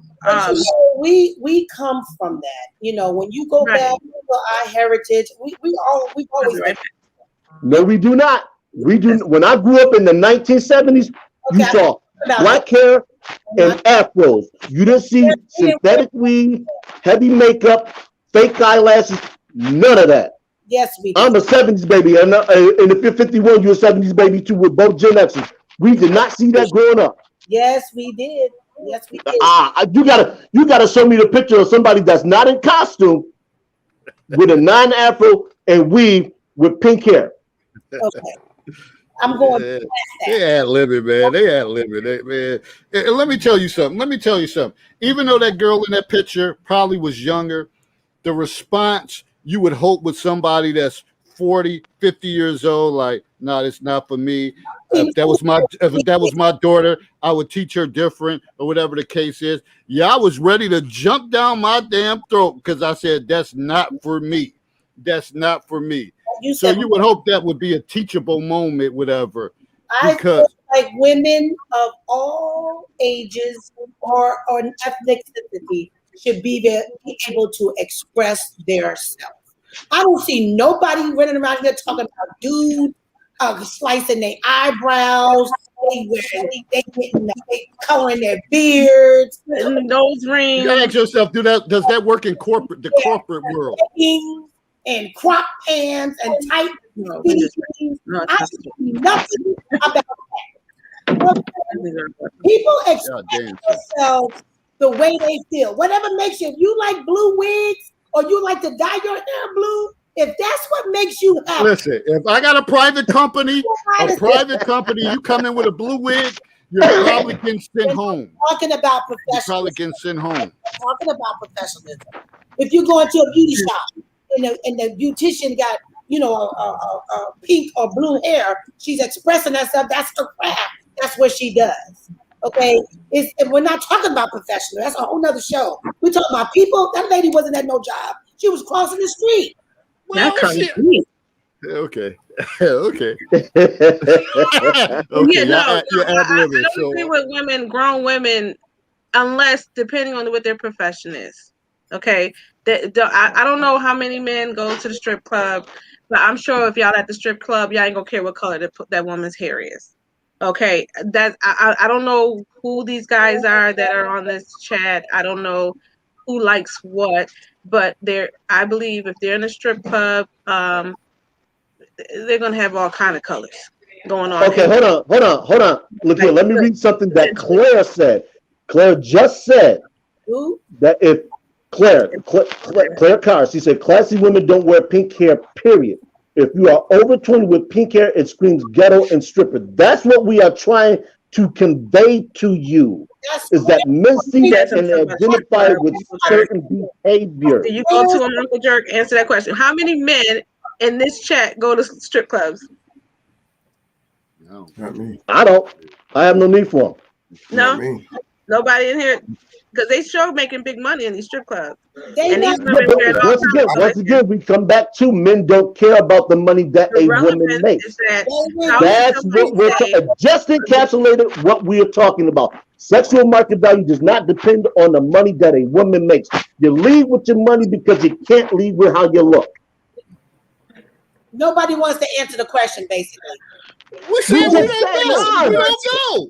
David, you know you be in the strip club. So you crazy as hell. I have my own strip I'm club back thing to for real. asking you, For you real. go to For strip real, for club? real. I don't get down like that. Stop playing with I me. can't You ask got a the wrong question one, around G. here. You got the wrong one. Oh man. You got the wrong one. How dare That's you? why you was mad about We that. never do nothing like that. From the strip club. If you cheated on your Yeah. wife, you did. If you cheated on Janet, your I'm gonna come hang with you with them high heel shoes on. I'm gonna see you. oh, that's nice. Thank you. One, Tell her. you went to the strip Show club. face. Show face, Janet. Show your shoes. You got Everybody trying to act like they're perfect. Hey, as BGS says, Janet, pimp your wares. Put them shoes up there. Exactly. Yeah. Put them shoes up there. Hey, you might as well use the platform to advertise. You never know, you might get a couple Show sales. those corns Pimp in your those wares. heels. You Show want those corns in those heels. Oh no, let me find some shoes. And those bunions. Show it. Oh, you know what? I'm not gonna let y'all tear me stupid. down. No. They trying, but don't ever do that. It's funny. I just laugh at it. Because the truth is, I think that we have to, I believe you should agree with the fact that what we're saying is not totally wrong. There is truth in what we all are saying. No one should ever be shut down totally for what's being said because we all have different perceptions. Yeah. We all have different lifestyles. We all have different wants and likes and whatever. So nobody should be shut down for whatever they, like you said, Willie, if you want, that's what you want. That's what you want. A 40, whatever you want, that's what you want. That's fine. There's no We're right or wrong. we're just having conversation and dialogue. Exactly. Yeah. Having fun. And Oh, I don't take sharing offense. I love the conversation. experience. Right. And that's what I'm saying. I'm having fun. So I'm not taking nothing personal because nobody is putting food on my table. You understand what I'm saying? Nobody is keeping a roof over my head that I have these discussions with, only but God himself. So I can't get mad at nobody. And I put so that's how I view life. So there's no reason to get offended. I'm not easily offended by when somebody say things because I am who I am. And nobody else made me but the one, that the creator, who said I'm wonderfully and fearfully made. When he says that, who cares what anybody else thinks? I know that's right, girl. Let me make it known, okay? So what I'm saying is that I'm just having fun with it. And we were sharing our thoughts and we're having conversation. And like there's no wrongs, there is no wrongs or rights. It's just basically striving to just do good. To me, if we just do good one to another, that's all that really matters.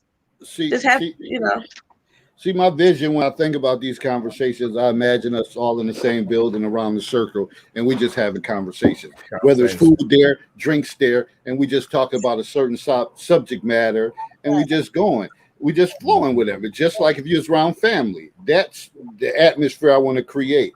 So a lot of times people take it personal or whatever the case is, and we go back to the pink hair. Like I said, I just was saying that's not for me.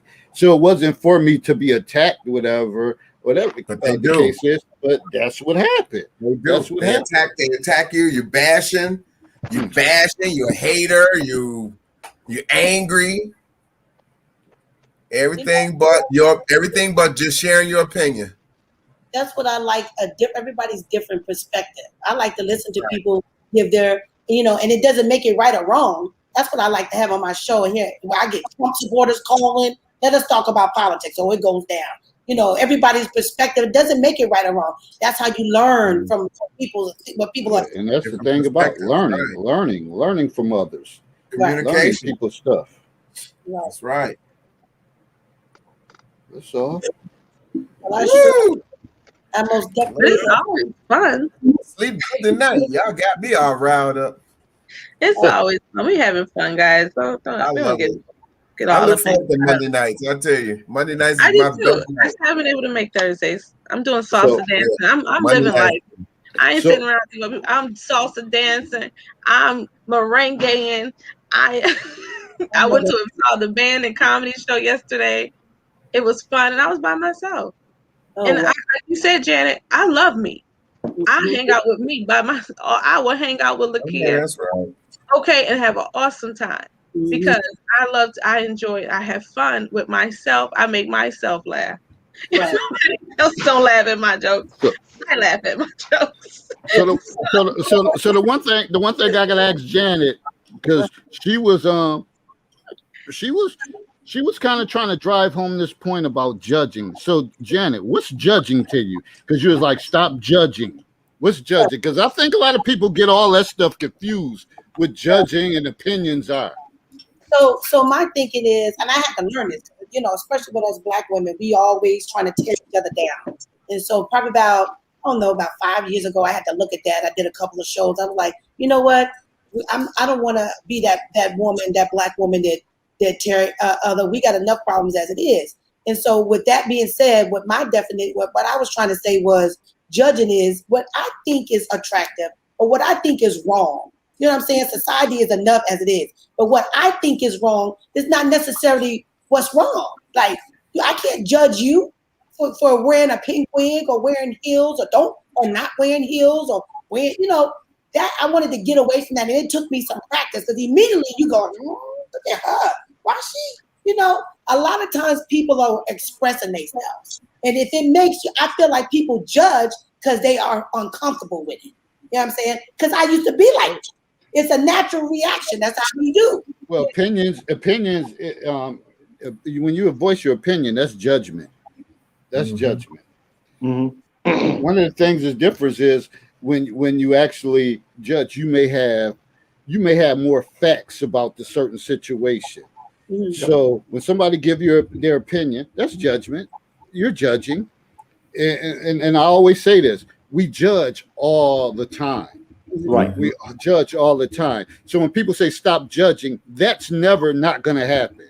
When you speak on something, unless you have 100% facts, and it's facts, whatever. Yeah.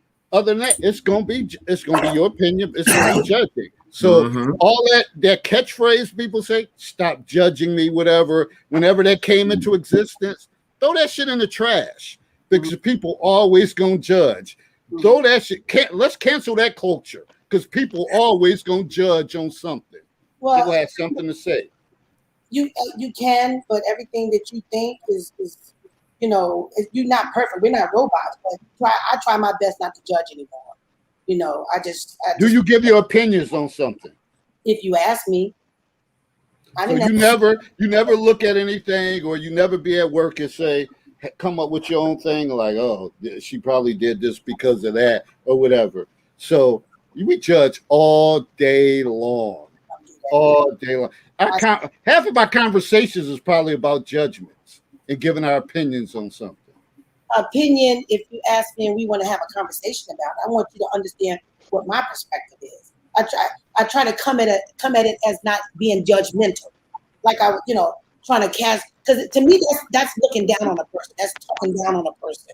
And I try not, especially with my sisters. I try not. Like I just had a situation in one of my groups, and I said, "Listen, you need to stay in your lane because I don't go back and forth on social media, and I'm not going to tear you down.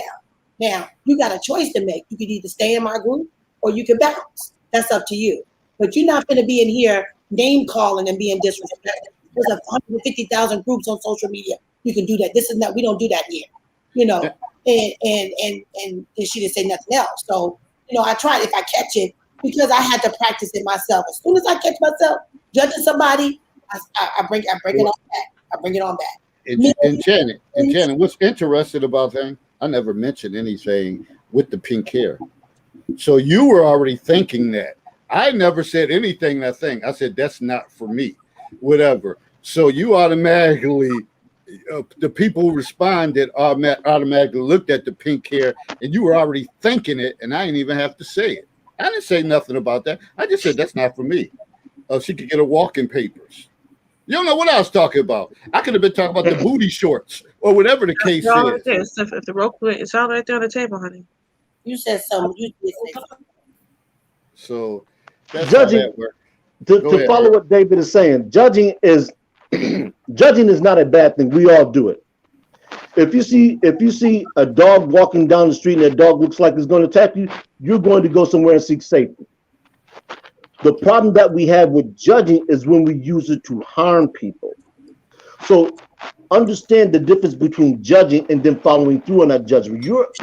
I would not begrudge anyone that has a judgment. I would begrudge somebody that has a judgment and uses that to harm somebody. Case in point, I'm sure most of the brothers listening to the chat on the panel have walked on the street and heard the click of power locks. The who? The click of power locks. Their Uh-huh. car doors being locked. That was a judgment against us, not knowing what we would or would not have done. And that's what I'm talking about, the judgment. That judgment taken and put into action sent a message that just because we were black men, we were a danger to someone. I was on a bike riding to work and I heard the click of power locks and I just cracked up to myself. I said, this is funny. I said, in this day and age, why does a black man still have to deal with the perception that we are violent? Okay, can I say this? Then why do us women that just want to have something good in life get that same reaction from black men that especially in these comments that we're acting like men? I don't know anything about the comments. Like Didn't read the women, comments you know tonight. what I'm saying? But I'm just saying, like, why is it that black women are being stereotyped when we do have things going well in our lives? I'm not saying, okay, I hear you say, David, that people say things in your chat, but the truth is, like, the women let me ask you, I'm going to ask you specifically, David, the women that you meet, have they been women that treat you like that for real? Like, are they been open-minded women? Are they women that have, you got a good job? I believe all of you have decent jobs, but is that your true story? That every woman that had money just treated you like you was a child? Is that true? Like, is that really your story? Dr. Dunbar, where are you? I never said that. I never said that was my story. Okay, whatever. thank you. Will, was that your story? Women ever treated you like that? Huh? A woman that was like had things going well in life, doing good. Was that your story? That a woman just didn't want to, be a help to you or show kindness or felt like she was better than you or she wanted to be the man, the leader? I did have a situation like that. I did have one situation like that, so I understand it, but that's not my overall story. Okay, right. So that's the point I'm trying to make. That ain't everybody. We know this. We know this. No, I do believe that there's some men that just put us women in that box. Now, it's all fun and games when people say things, but say whatever they say and feel, but you can't put every woman in a box, and you can't, and you don't really know a person till you really sit down and have a conversation with them one-on-one. That's what they call have a one-on-one with someone. When in the trainings that I've gone to, we have one-on-ones, and you realize there is so much commonality. Willie, you mind me sharing? Me and Will had yeah, no problem. Right? Remember, he said, me and Will had, and Will, he said, man, I didn't know you did that. No, I didn't know, right? What was your perception of me after we met? Did you do a lot of things? You do a lot of productive things. Huh? I said we already knew each other, but when we sat down and talked, I found out a lot of things I didn't know about you, And like I said, you do a lot of positive things, a lot of things very, like I said, I was like, you need to be on my board or we need to collaborate because I found that we had so many things in common that we could benefit with each other that and I believe I'm like that with the majority of men and women that I meet because I've experienced so many different things in life. The things that I'm sharing is that, listen, most of these men, I believe if I sat down with them and we had conversation, they were, man, you're not who I thought you were on that show because you're only getting a glimpse of a person. You don't know a person fully. You don't know somebody's story until you have a good conversation with that person. And then some of them would be intimidated by it. And that's the part that's Some the of them piece get that I'm trying intimidated to by say. So there's a lot of judgment period that's going on. We Mhm. do judge. That'd be a lie if we say we Look here, didn't. let me ask you this particular question. Do you believe the overall reputation? I was going to say reputation because I read an article earlier about Rowan, but forgive me. The overall reputation of Black women is earned, or is it false? Is it earned or false? Yes. In other words, is it contrived? Is it people just making up stuff? I believe people have experienced different things, as we all have. We all have experienced some things in life and especially at the age that we are, we've gone through a lot. I believe majority of people have, and that's what they're basing their, from their experiences is how they are today. The only thing that I understand is that, and as David, I'll say, like, from my divorce, I was bitter, I was hurt, and I have done things that I was ashamed of based on that hurt and bitterness. But it has to come to a point we have to look at ourselves and not always pointing the finger at the next person and why things are the way that they are in our lives. You got to take accountability. So me being single, I realize I'm single because I'm now later in age. I'm raising children. They're getting of age. I met a woman that's 61 years old, and she met a man that's 61 as well. And guess what? They having a great time together. That's what I'm All right, talking. let me They're having a let great me. time, All and they right, about now, to get married. And the okay, thing now, is, so that gave me hope. They said, you know what? Let me do what I need to do with my family right now. Let me handle my business where I need to be for me. And maybe after I was able to clear that smoke, then I can have that time to have that one-on-one with somebody that's for me. okay, So but sometimes it's not for you. Like, and I believe Christine said that in that one of the shows. It's just not at you. You can have it all, but not at the same time. the reason why I asked that question is this: if you look at the marital rates and the divorce rates pre-1960 until now, there are two different worlds, with the vast majority of divorces being filed by the women, and this is across ethnicity. So the point becomes, at what point in time do we focus on the individual initiating the divorce as opposed to the entirety of itself? Because if we're always focusing on the entirety, then we're not by default looking at the individual who's initiating the action. The sun will come out tomorrow, BGS. That's funny. I hear you, Herb. But these dudes are hilarious. That's all I gotta say.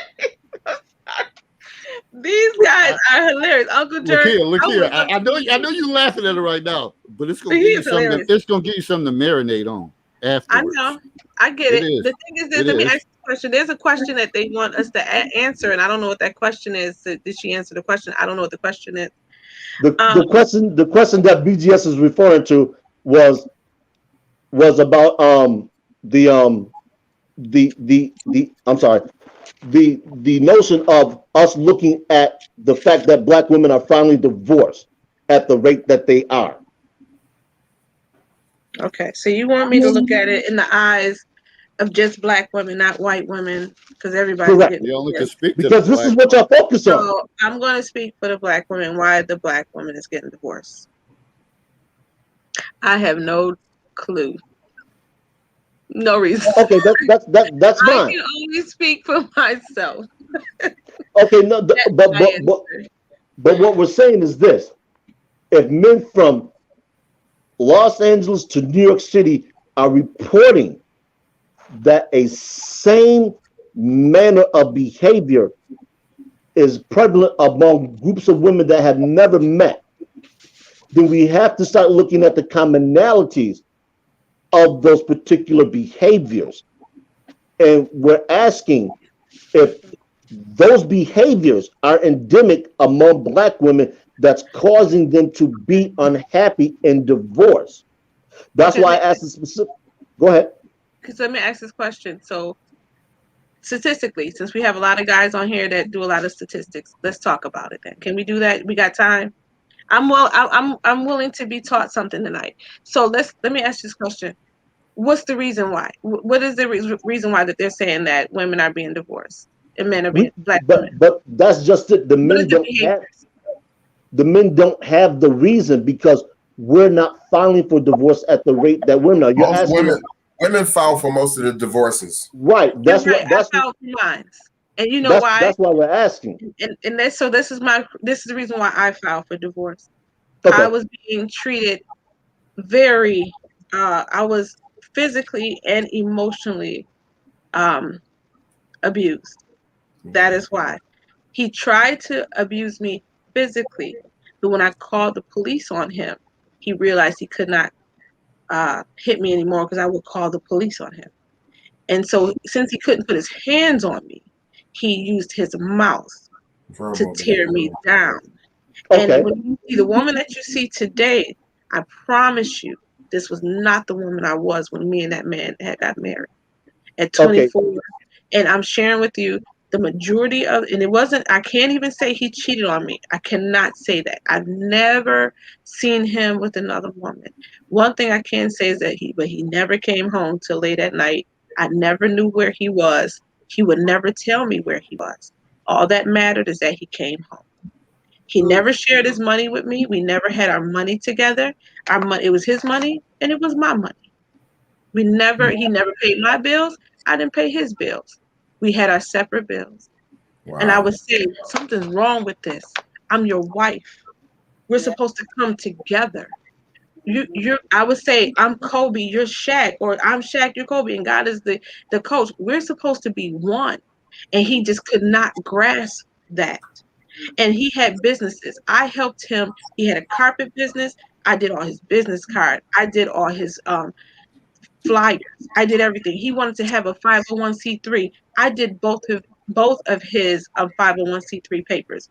Filed them too. Did everything that needed to be done. Get all of the you need what do you call it? You need the bylaws. I did all the bylaws. I did the research on all of it. I've written 501(c)(3)s. I opened up my own business and wrote my own business plan, went to banks and banks gave me money. City gave me money. I used he didn't know who I was. He didn't know the woman I was before we got married. I've always been a woman of resourceful.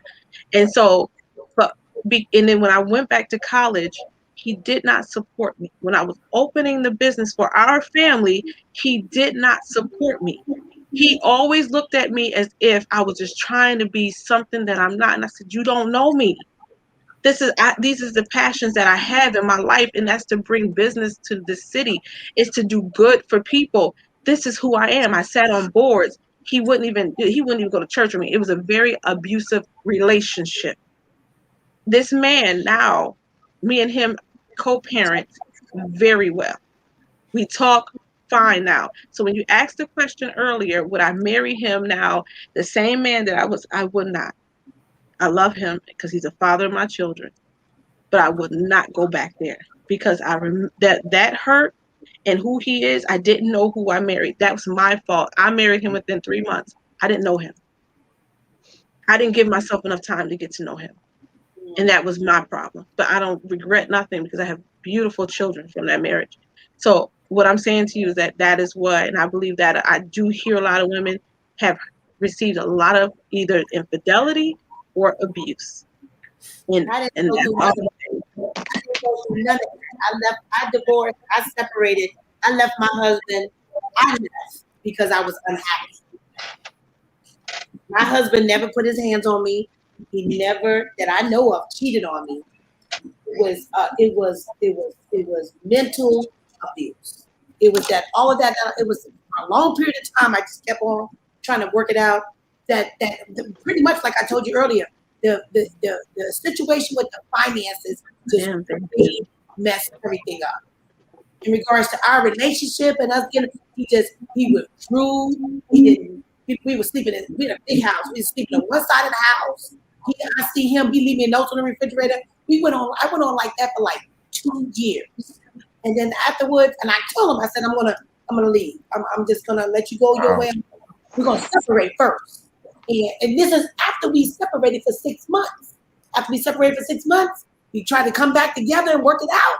It just would not. He would just struggle. It was a problem for us. I almost wanted to just quit my job and just this is where women say, okay, then just go ahead, you just do it, and I'll just go to school or whatever, just to save the marriage. And then I said to myself, I had to have a conversation. Self. So can I ask y'all something? For that. Can I ask y'all something? Do you think, and I heard both of y'all stories, do you think y'all could have did anything different? Are y'all saying that y'all did everything right and it was totally their fault? Is there anything you could have did different to make the relationship or the marriage last? That's what I went through 2 years. I tried everything to the point where I was getting ready to just let him have it. And that means that we were going to live differently and stuff like that. And then I just said, nah, I won't be happy if I did that. I wouldn't be happy. That's why a lot of women are in marriages where that word called sacrifice. Yeah. Well, no, that's not a sacrifice. Sacrifice was sleeping on the side of the house. You know, sacrifice was knowing that it wasn't good, but I stayed anyway. And then even after we separated, I didn't divorce right away. I separated, went and got my own house, bought another house. He wouldn't give up the house. I said, okay, let me keep the house, and you don't have to worry about this mortgage. He wouldn't do it. That was messing with his manhood. But our names is on this. We're gonna have to sell this house. It's a waste. One of us can keep it. You know, that messed with his manhood that I could hold down that mortgage easily by myself. And we wind up selling the house. Lost money on it. You know, stuff like that. So to this day, we're good friends. I respect him. When we went to go get a divorce, he paid for it. It was like 6-8 months later.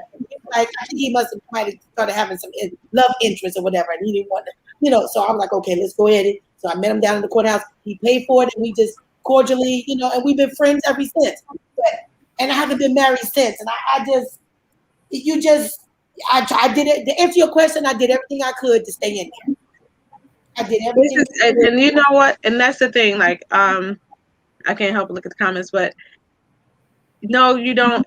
You should not stay with somebody when you are being mentally abused. No, that is not. So I hope no one would ever advise any woman or man to stay in an abusive relationship. Secondly, what I would do differently, as I am doing now, and I've shared this before, I am different in my vetting process. Yes, I'm saying it. How dare I, as a woman, say I'm vetting a man? Yes. but that's what I talk about with the 100 questions. And when I say it, people look at me like I got 3 heads and they're trying to figure out which one is real. I was hoodwinked. I was bamboozled. And let me tell you something. I was the woman the man wanted to come home to. So I tell you, he ain't cheated. We had kids together. You know how many kids? I tell you, I have 6 children. He loved getting up in this. Okay, just to let y'all know. Let me say this. He enjoyed it. I never had any word about infidelity. Let me just check him on that. The thing was, again, he didn't know me. I did not know him. He had a history. I'm not sharing his business that I did not know, but I did not allow myself to get to know. I was in church. We were taught. You know, I met him at a gospel festival. I tell people my testimonies. He swept me off my feet with the word of God. I love the word of God. The Lord said you got to rise up. And it made me feel like he was him. It made me feel like this dude is that guy. And I was like, okay. And he asked me to marry him. I said, yes, let's go. You know, and now I'm sitting here like, I should have took my time. Didn't take my time. I wasn't perfect, but honestly, but I kept stressing. Let's do counseling. I came home. I gave that man my check. I came home and I gave him my money. I came home and I cooked meals. I kept my kids in order. I did all the things that I was supposed to do as a wife. I kept our home clean. My kids don't even want to leave now. We separate, divorced now. They'd rather stay with me than go over there because the peace that's in my home. There's peace in my home. That's all I wanted. I just wanted peace because we was bickering all the time. So now it's peace in my home. So yeah, I don't mind being by myself in peace. There's nothing wrong. Why is this thing that it's a bad thing that women gonna die alone? Nigga, I'm never alone. God is with me at all times. That's the only one I'm gonna leave here with. When I leave here, that's who I'm gonna see. So if that's why I gotta wait to see him, and I'm gonna be with him when I leave here. Say not, I'm never alone. I can So that's imagine. my favorite song. Never alone. So I'm never dying alone, ever. But the one thing I'm telling you, I'm here with my father's with me. He gonna be with me when I leave. So know that there's nothing wrong with dying alone. I mean, being by yourself, nothing. And and it's okay because I'd rather have peace in my life. I'd rather have any woman or man have peace in their life if things are not following suit. Yeah. I'm not perfect. I've done things I had no business out of my, trust issues because I did have them. Yep. All I'm saying, trust issues, I'm overcoming. I'm learning how to overcome that. I'm growing. And that's what I'm striving to do is take what I've done and grow and learn and become better. So that's all I'm striving to say. Woo-wee. Fellas, y'all got something to say? Because in the comments, they're asking for some male feedback. Well, feedback. yeah, I was going to reference what BGS just said. So let me ask this question: if women, and of course Black women in particular, if they cleave to the notion of marriage first, and the husbands, as the Bible suggests, the Bible suggests. Hold on. The Bible suggests that the husband follows God, the wife follows her husband. Okay, but he ain't following God. Hold on. That's why I'm specifically saying I'm specifically talking about for a man that is God-centered, not a man who is earth-centered. Because from what it sounds like, a lot of women are choosing a man that's earth-centered, and there's nothing wrong with that. The problem is you can't choose a man that's earth-centered, then complain about he's not a man of God, because by his decisions, he's earth-centered. I'm gonna tell you now, I'm an earth-centered man. I don't do the religion. I don't talk about it. But at the same point in time, What do you mean do the religion? most of my life, I've been a morally correct man. And I think that's lost in the wash. That's why he started getting messed up when we started talking about God. You don't play with God. Now you can't even get through the line. Right. Hold on. We conflate morality with being religious. So for those who apply, do Black women put God and religion ahead of their husband? Because we always hear that God's going to send me a man. And we already know the story of Boaz and Ruth. In order for a man to find the good wife, you have to be a wife before he meets you. And a lot of modern women just aren't a wife. They want somebody to help them accomplish their goals. And they don't realize that that's inverted from what the Bible teaches. What did you say? In order to be a wife, you got to be a wife first before you can. What did you say? I said, according to the Bible. Be wife according to the Bible. You know that, Janet. Don't even try. You was already a wife before she met Boaz. A lot of women want to be married, and they don't understand what it means to be a wife. That's a listen. Because when is a man taught to be a husband? Yeah. There. So was but hold on. But this is why I specifically said a man that is God-centered and not earth-centered, meaning that the head of his life is God. Too often you find a woman that chooses a man that is not God-centered and they want him to be. So the women who are marrying these men who do the type of things that you described, Lakia, aren't men of the cloth. Okay, but and we know that men of the cloth have fallen very short of God. No, some of the cloth that ain't doing what they supposed to be doing either. No. That's why I have ventured outside of the cloth, because the sad thing is that it's not sad. Let me rephrase that. We're human. Right. Period. Exactly. Everybody got some kind of flaw or something they need to work on. And So that said to me, when I saw the flaws in the church, it's like, listen, we all do go to the church for refuge, but everybody that opened up a church don't mean it was for them to open. And we can't look at people as gods, even though we are supposed to operate in that. But we are still made of flesh, and we all have things that need to be crucified. So in saying that, I think that there are good men that may not have. Let me say that there were men that I thought I could connect with that were not God-centered as I was hoping, or that's the wrong word. Have a relationship. No, that's actually correct. You phrased it correctly. With him too, and understanding. So let me just share this. This is a thought that I did have the other day. When you hear people say, "Don't marry with someone that you're unequally yoked with," right? You hear that? Yeah, I've heard that phrase before. Mm-hmm. You want someone that is of a like mind. I do believe majority of relationships that are successful is with someone that are like-minded.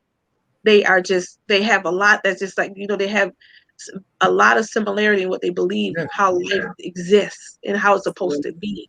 You have things in common. So if you don't meet someone that you have that full commonality with, then it's not going to work. It's going to be a tough time bringing it together. So there's a lot of people in this world now. I think we have to get out and travel more, or get out and get to see more people and find and have that opportunity to meet someone that is like-minded with you. You understand what I'm saying? So that's the only thing I'm saying. That's what I would say. I'm not saying that men that don't believe the way I believe are wrong. I'm just saying it may not just work for me because we're not of a like mind. So I think differently, and this might be, I don't know. I'm interested. Two things. Two points I want to make. One, I like somebody that's the opposite of me, in a sense. I like the opposite of me, not somebody like me. I'm attracted to that. And I'm also attracted to that's dirty. Because it keeps it interesting. So I'm attracted to men. This sounds kind of crazy, but I'm attracted to men's profession. You know what that means? Like I don't care if you're a mechanic or you're a bus driver. I'm attracted to your line of work. Not because you make a lot of money, or have your own business or whatever. Like I like to hear this one guy that's an engineer. I like to hear. He said, "I never heard of nobody that want to hear about my day, like what I do, like literally what I do at work." I find that interesting because it's the opposite, totally opposite of what I do. We did have a comment. You get my field, and we doing it kind of like the same thing. You got whatever I'm doing. I got a government job, you got a government job, and we do the same thing, work for the government. Okay. See you at 5 type thing. Swishers. If you do something different, and it sounds corny or whatever, when I talk to him, I'm like, "What did you do today at work?" He's like, "You really want to know?" I said, "I really want to know. What does an engineer do? What did you do today on Wednesday? What did you do?" And that's the conversation. And I'm interested in that. It's not where I'm just doing it to pass conversation. So I don't know. I like the opposite of me. Put it like that. Listen, can I just say something real quick? These guys, I'm sorry, guys. I can't help it. These guys, these fellas, y'all, they knew because they weren't always on your show before, David. These guys that jumped on. Thanks, grow and expand. No, these guys that jumped on, and they are like, they better not be teaching nobody. Yeah, well, let me. I don't know why BGS keeps doing it. I think I can turn BGS. Say this, and I don't need no disrespect. I don't care about none of them. Because they funny. No, they funny. Then they gonna say, "Uncle Jerk." He's not even in this country. I don't care. You go to I have peace. I got 6 kids and no husband. Peace. Do you listen? Is it quiet up in this house? Everybody, be quiet for a second.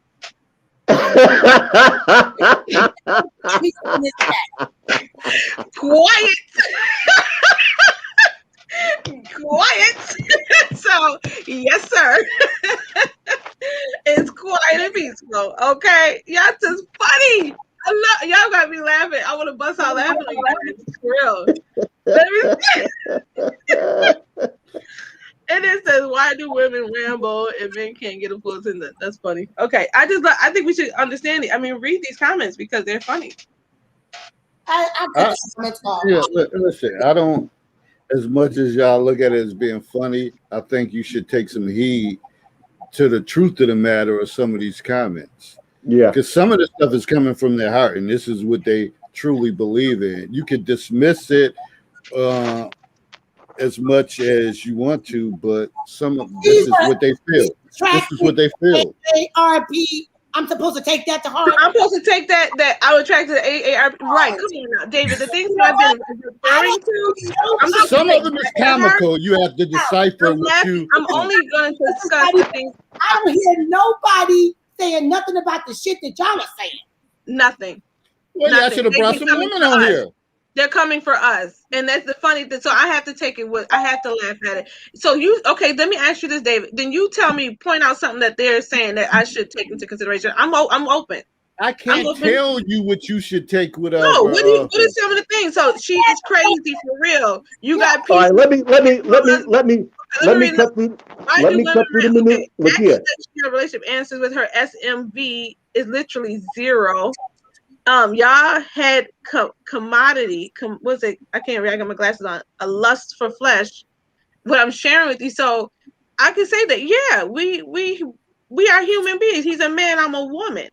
We have a natural attraction, and sex can take place, and lust could be part of it. Doesn't mean it's lust though, because you're having sex with someone. Listen. So that's a difference. There's a separation there. Sex does not always mean lust. We were born to procreate. So come on, guys. That's what I'm saying. Like, you want me to take it serious? I can take it serious. Look here. Do I have to call you from the bottom of the stairs? Look here. Please don't. Please don't. No, seriously. You're a trooper. I'm gonna give you that. You're a trooper. That you stood through. You've been through it. You've been on here for a while, a few months now, whatever. Now we had other people that was on here. And once they start getting opinions of other men besides me and her, they asses ran for the cover. They ran for the cover. So I give you the utmost respect, and you still here. And then you got men coming in, more men, like you said. Where are all these men coming from? Where they coming from? And Herb kept telling y'all it's a different. There's more men out there other than me and David speaking, whatever. But you're still here, so that speaks to your character and your willingness to learn. The other ones, they probably under covers in a fetal position right now because they couldn't take it. They couldn't take it.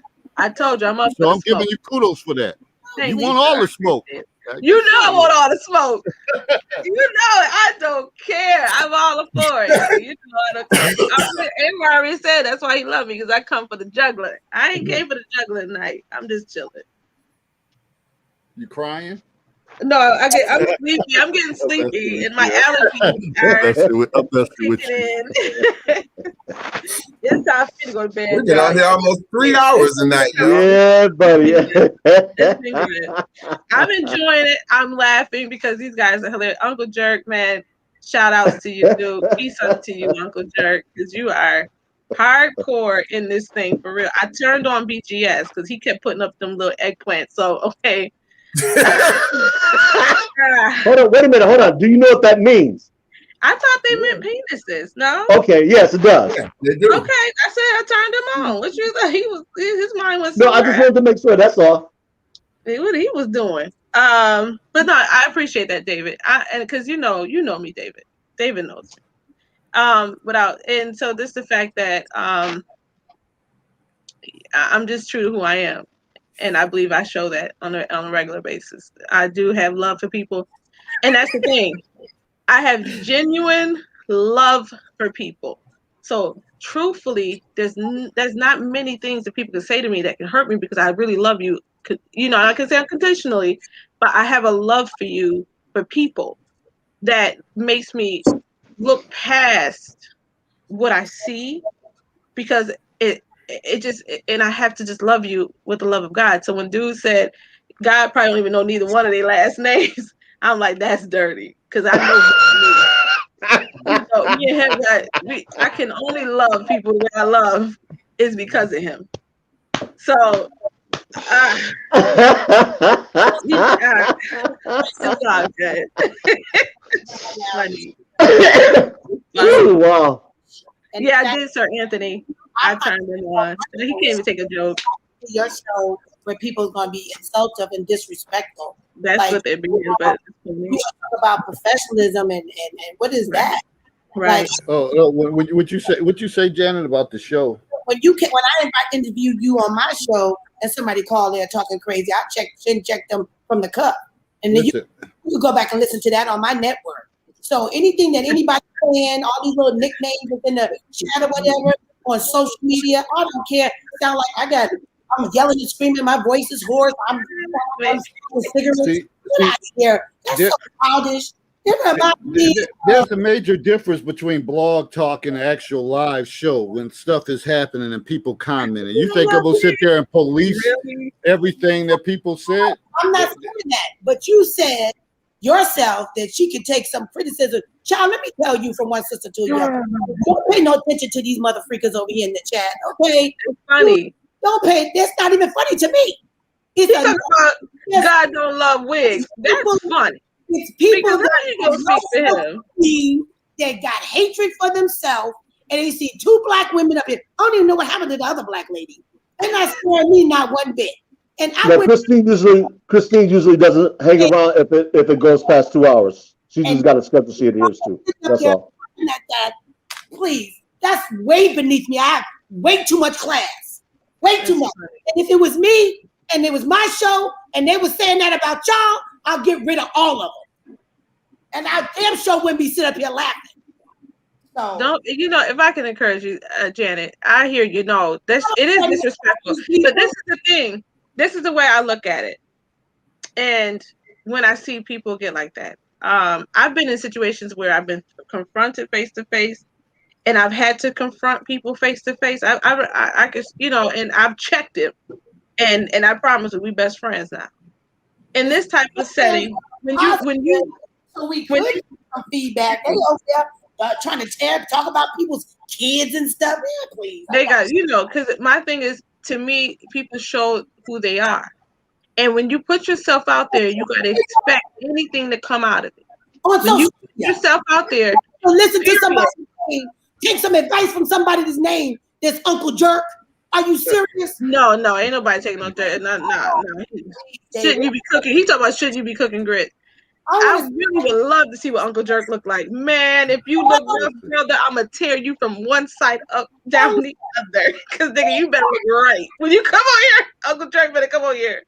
I want to see every single one of these guys what they look like. That's what I'm saying. Cause I can roast you. I got one thing y'all need to know, whatever. When you have these shows, and even on I'm one in the sports. When you have sports talk shows and people comment, they say what the hell they want to the panels. They say what the hell is how you handle it. Man, whatever. Not nobody's going to say block people and all that. You let people.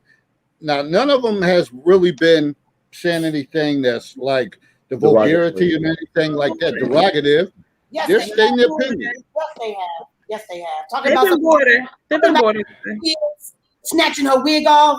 Come on, man. No, they talk about take the wig off. God don't like. That's okay. The thing is, I would love to see what you guys look like. Because I will roast you if you don't come on here looking half crazy, yo. I promise you, you gonna get it. I'm running away, but if we're not having a conversation that I was invited here to talk about, all this over here in the chat, I could care less about. So, like Herbert said, why y'all paying attention to the chat? We were talking about sexual market value. Now, I will agree with the guy saying don't be double tongue because you put the chat up here. You'll take from the chat and you put it in little big. That's what you're supposed to do. So instead of you stop doing it, I'm reading it, and so I'm addressing the chat, and that's what we do. Like I asked y'all earlier, is the things they're saying making y'all feel uncomfortable? Not me. Yeah, you are. Yeah, you are. Yeah, you are. Uncomfortable is the fact you're doing it and you're asking us to take advice from these idiots. That's ain't nobody taking advice from nobody over there. That's what I have a problem Well, with. yeah, he did say that. You're right. He's talking about you should listen to what they're saying because they Listen to what they say. You listen to what people say. That don't mean you have to totally agree with them. I said you should read and listen to what they're saying. It doesn't mean that Janet, let me ask right you or wrong. Janet, let me ask you this. What is the difference between a wise man and a fool? You talking to me? Yes, Janet. What is the difference between a wise man and a fool? No. What is the difference between a wise man and a fool? A fool? Yes, the difference. Is that what you said? A fool? Yes, what is the difference between a wise man and a fool? A wise man knows better. A fool does not. I'm sorry, say that again. There's a little feedback back there. I'm talking from way across the room. A Okay. wise man knows better and a fool does not. The wise man listens to the fool and the fool doesn't listen to the wise man. What David is telling you is there are certain things in the chat, not all, certain things in the chat that have some relevance to what we're talking about. It's like Kevin Samuel says, eat the meat, spit out the bones. There's some nuggets in there that have been presented in the chat that are of value if you deem them of value. If you don't, let it go. I can't tell you how many times I've been in situations where people have said things and I'm just like, okay. And I don't entertain those type of spirits. That's negative. You know what I'm saying? And so therefore, I don't even, I click the chat back on when she started talking about it. I can't even see it. And when I clicked it on, then I seen some stuff about me smoking cigarettes and all that stupid stuff. I'm 51 years old. Come on, man. That's childish. That's probably somebody's little 14-year-old over there in the chat saying those comments. So the basis of the show was us talking about a topic, and we done got way off because of this chat. It's not even on my screen no more. I didn't even know it was there. So I'm the type of person that I don't entertain that negative stuff, period. As soon as I see it, I keep it moving because I know how I can be. And I know how social media is. At my own, I don't have a chat line on my radio show. People verbalize what they say. And as soon as Hakeem, my producer, hears the bullshit, we 86 them. That's not what we're here for. So on your show, you don't have a chat line. No, we don't have a chat line. You got something to say? Call. Here's the 1-800 number. We live on the radio. Say it. And you can go to my network and listen to every show I've done for the last 4 years. Okay? And leave a comment. So I ain't got time for that. And I'm not entertaining that. I know y'all know how social media is. Period. You got so again on this platform, we take all the smoke. We take comments or whatever the case is. They're not always favorable to me or her. Hey, that's how it is. And I'm going to tell you on this particular platform, there have been panel members who have literally threatened me with physical violence. I've never responded in kind. Lakia can attest to that. I've always risen above that because that's my nature. This is what we're trying to tell you. There's certain things you don't need to respond to. If you see it, let it go. I don't respond at all. When I have we understand that. We applaud that. That's what we're saying. It comes for people in different ways. This is the first time that the chat has really been this active on a show that we've hosted. I don't know. We're grateful for the people in the eyes and the ears. You know, hope everybody click the like and hit the share. But we generally don't get this type of this type of activity in the chat. And Lakia can tell you this is the first time that I've ever seen this type of activity in the chat. And this is for me. They on today. Yeah, but we, as Lakia says, she's taking it in the manner that is being interjected because the comments they're making, some of them are just that. They're comments to elicit a response. And if they find out they got you, they're gonna keep poking you. Don't break. Well, David invited me. I had my producer blast this show today to some of the groups of people that I'm in. So I don't know if that's what it is. Some people seen it, or if these are y'all regular people. Again, I don't have chat, so if they listen to my show or they know they got the blast that he put out on social media, I don't know them. I don't know who he did that to. So maybe that's why I don't know. But I got your back. I got your back, sis. But I'm like this. When I've shared, I've been through a lot in life, and to come from where I've come from, you got to come harder than that. Oh And yeah. the majority of the time,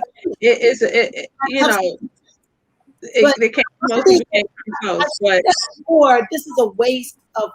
It's a waste of my time. I'm going to build. Well, I'm sorry that you felt it was a waste of your time. Now, this is not a waste of my time.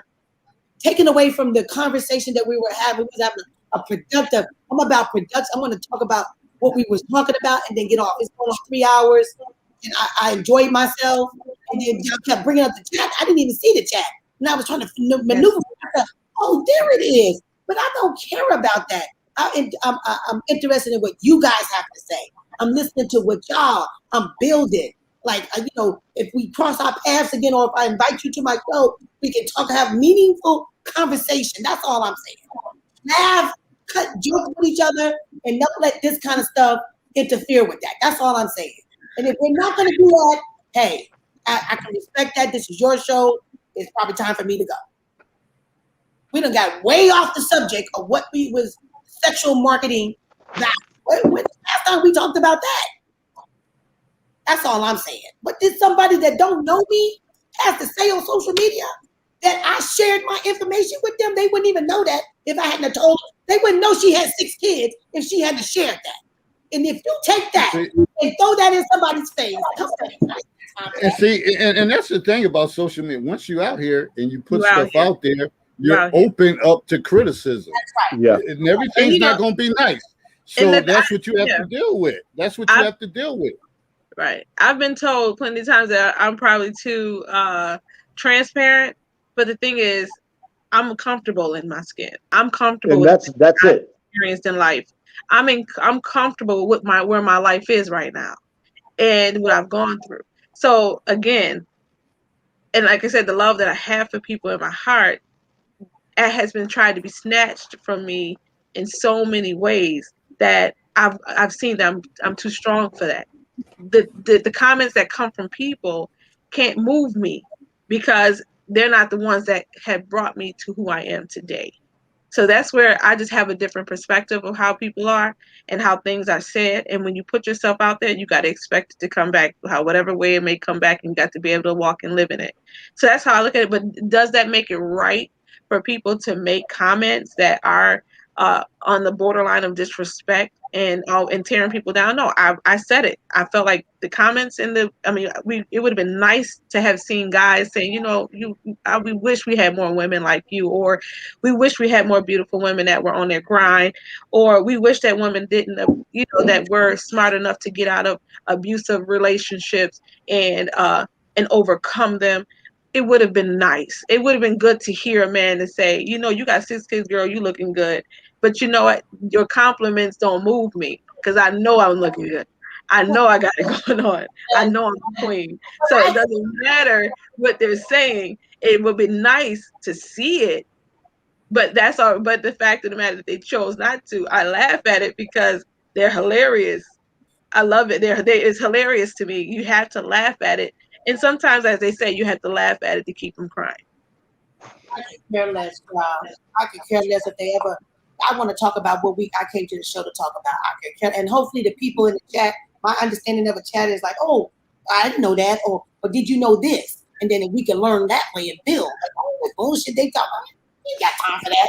This is my fucking nephew and niece to be doing on what's that, TikTok and all that stupid shit. I'm here to have a meaningful conversation, get to know some other Black people that's like-minded, and get on about my business. I ain't got time for them. Child. I don't care less if they say you beautiful or not. You already know what you are. You don't need nobody to confirm that. Keep it moving, child. Anyway, Dave, marketing. I'm gonna say I'm gonna go sexual marketing.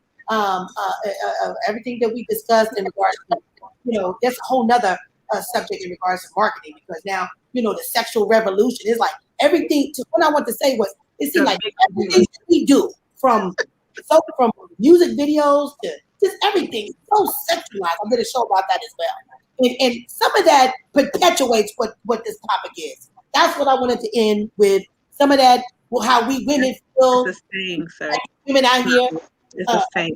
surgery and cutting on nails and trying to look what you see on TV and stuff like that. That is perpetuating a lot of what you're seeing as well in regards to a person's value.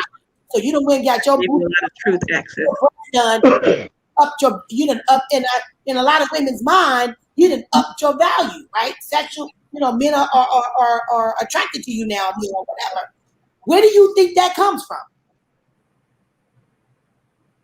You asked The him? SMV, Can't wait to hear what you sound SMV like. simply comes from an individual's ability to be able to attract a viable mate. That's the nuts and bolts. Generally for women, it's when they're younger. Generally for men, it's when they're older. Women attract men by their beauty. Men attract women. Men attract women by what they can provide financially, in terms of protection and provisionally. I'm not a lot of women are not attracted to men by what they provide. But wait a minute. But earlier you said you're not going to provide for somebody that's 19. This is what we're talking about. That's part of that whole SMV thing. You're not going to marry a man that's that young that you have to provide for.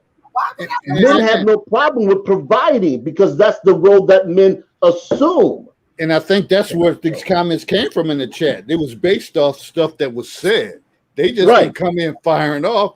They took stuff that was said and then they commented on it. So we're really not off subject like that. Stuff was based on things that was said in the conversation. You are still your people, right? I hear you. You are still trying to justify. She shared that she has 6 kids. They start talking about her kids. She commented she has 6 kids. They gave their opinion. Okay. All right. Whatever.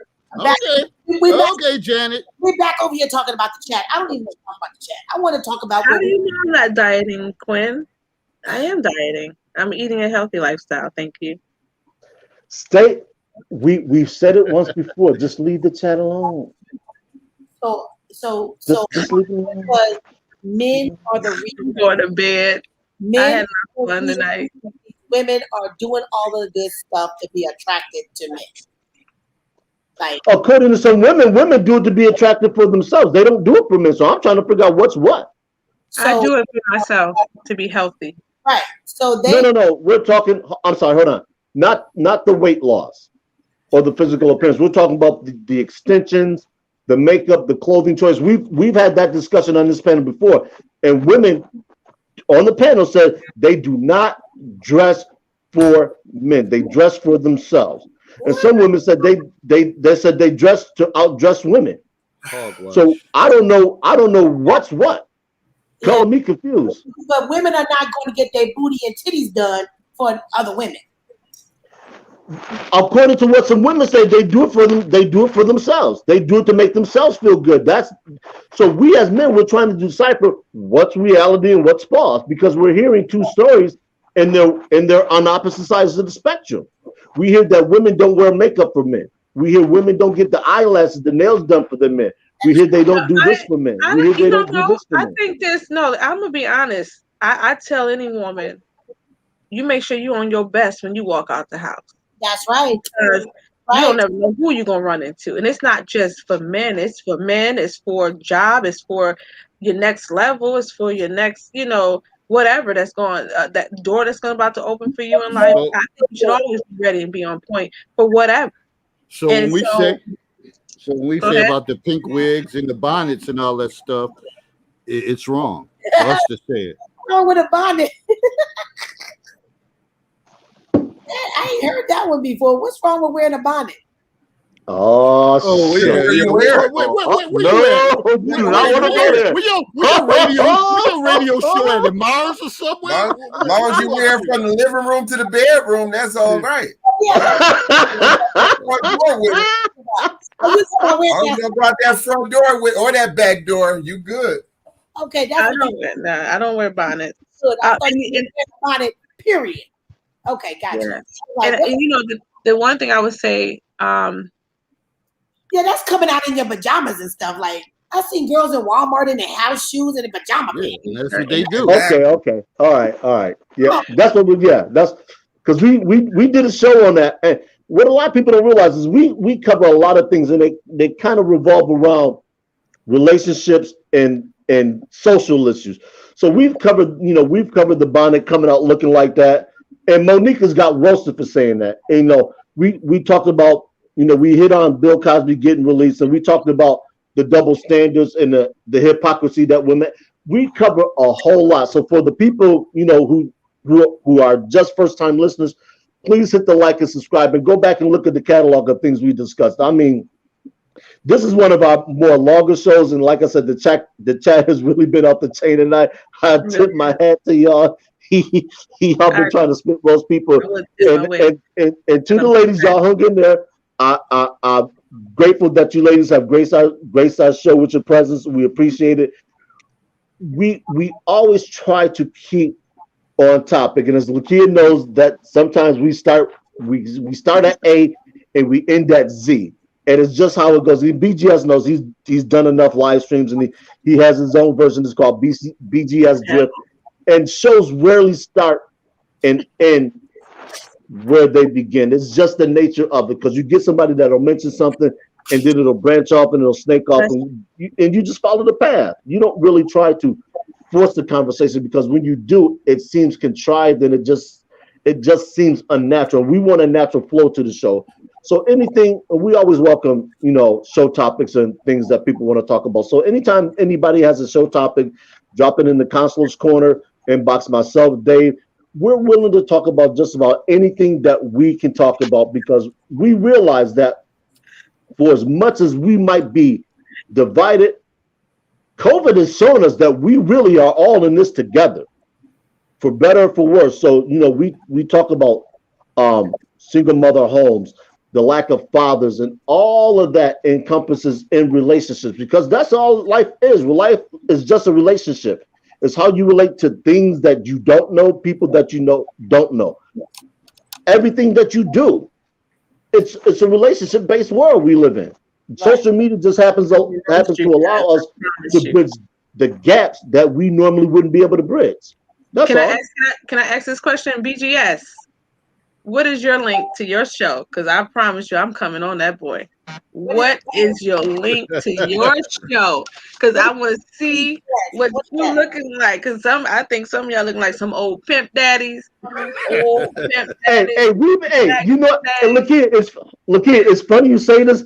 BGS used to have a show dedicated for women. We've been trying to get the master teacher to bring back the women's show, but I don't know if he. Hey, you can laugh at the moniker you want, but the man, I'm telling you, the man has a wealth of information. He's well researched and verified by the people that listen to him on what he talks about. I would like to have a one-on-one with him.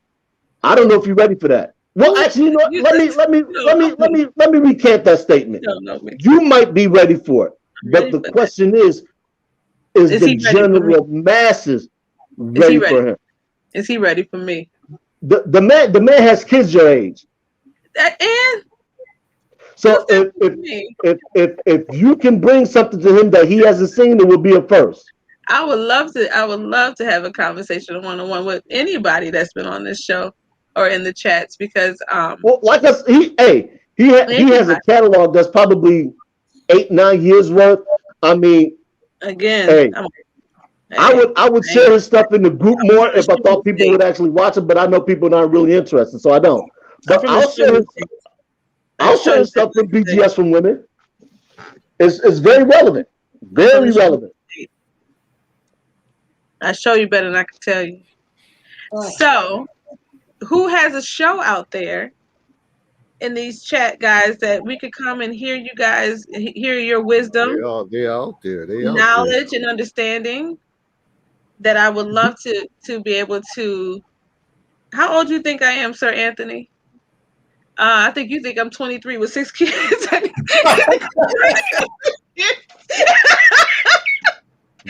what you think. I know I look young. Thank you.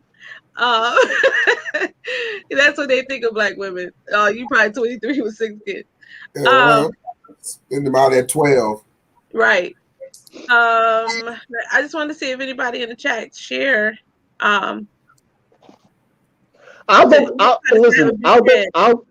get BGS's link and I'll drop it in the Counselor's Corner. My name is Lakia Perry. Dr. Dunbar, of course, has as many platforms.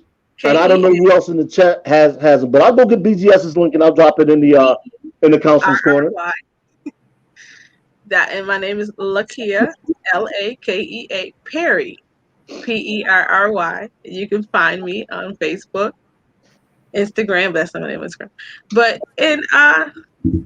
guys, I gotta go. Yeah. All right.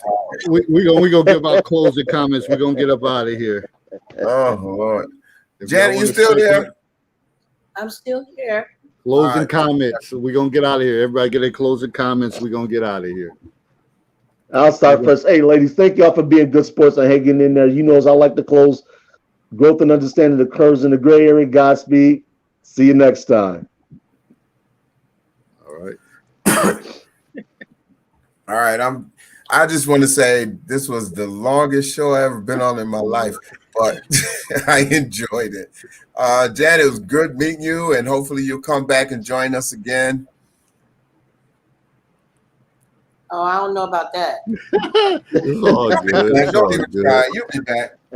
I'm gonna come on your show too. I'm gonna check out, see what you're talking about. But Or you can listen to any. You can go good there. having you. I got music on there, talk radio, if you're working out, put your earphones on, go to the show, click on the link. Then shows go, every topic from sex to interracial dating, politics. You'll hear a lot of Trump supporters calling, talking to us crazy or whatever. Yeah, and I have special guests on there. I did a show with, what's his name? You know the guy, Kylie. We interviewed the dude from, all I know is, you remember the movie Life? With Martin Lawrence and Yeah. okay, you remember the dude that played the gay guy? What's his name? I don't remember. Raymond. He's like Dominican and black. He's been on a lot of stuff. I've probably seen him. Yeah. I can't remember. I like that hat here. He was on with Bernie Mac talking about jingling, jingling, jingling. What's his name? Well, I gotta come check out your show. I'll come check it out. We interviewed him and a couple other celebrities or whatever. Listen to the shows whenever you can come in live. When we live, you can come check it out. and any other time you can click on, put that in there, and go listen to any other shows. All right. All righty. Good talking with y'all. Y'all keep All right, Jennifer. Thanks for joining us. I will see you in the counselor's corner talking shit. See you like Always. Always. We've been good friends for a very long time. You keep on doing what you're doing, and I need to get your most recent book as well. All right? All right. All right. No problem. Thanks for joining us. Yeah. Righty. Good night. Appreciate you.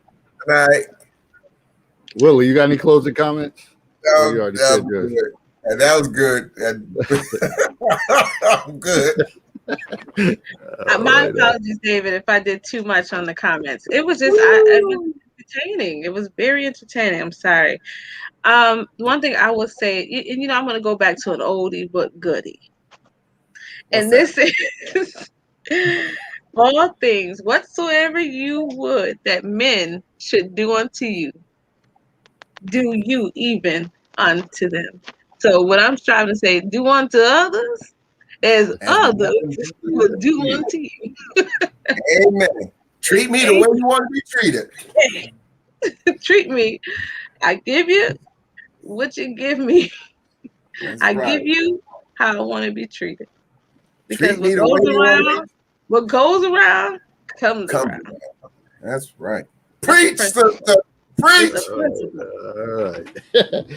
All right. For me, to close it out, we never know what to expect. You put stuff out there. You come on here. This is the day and age we're in.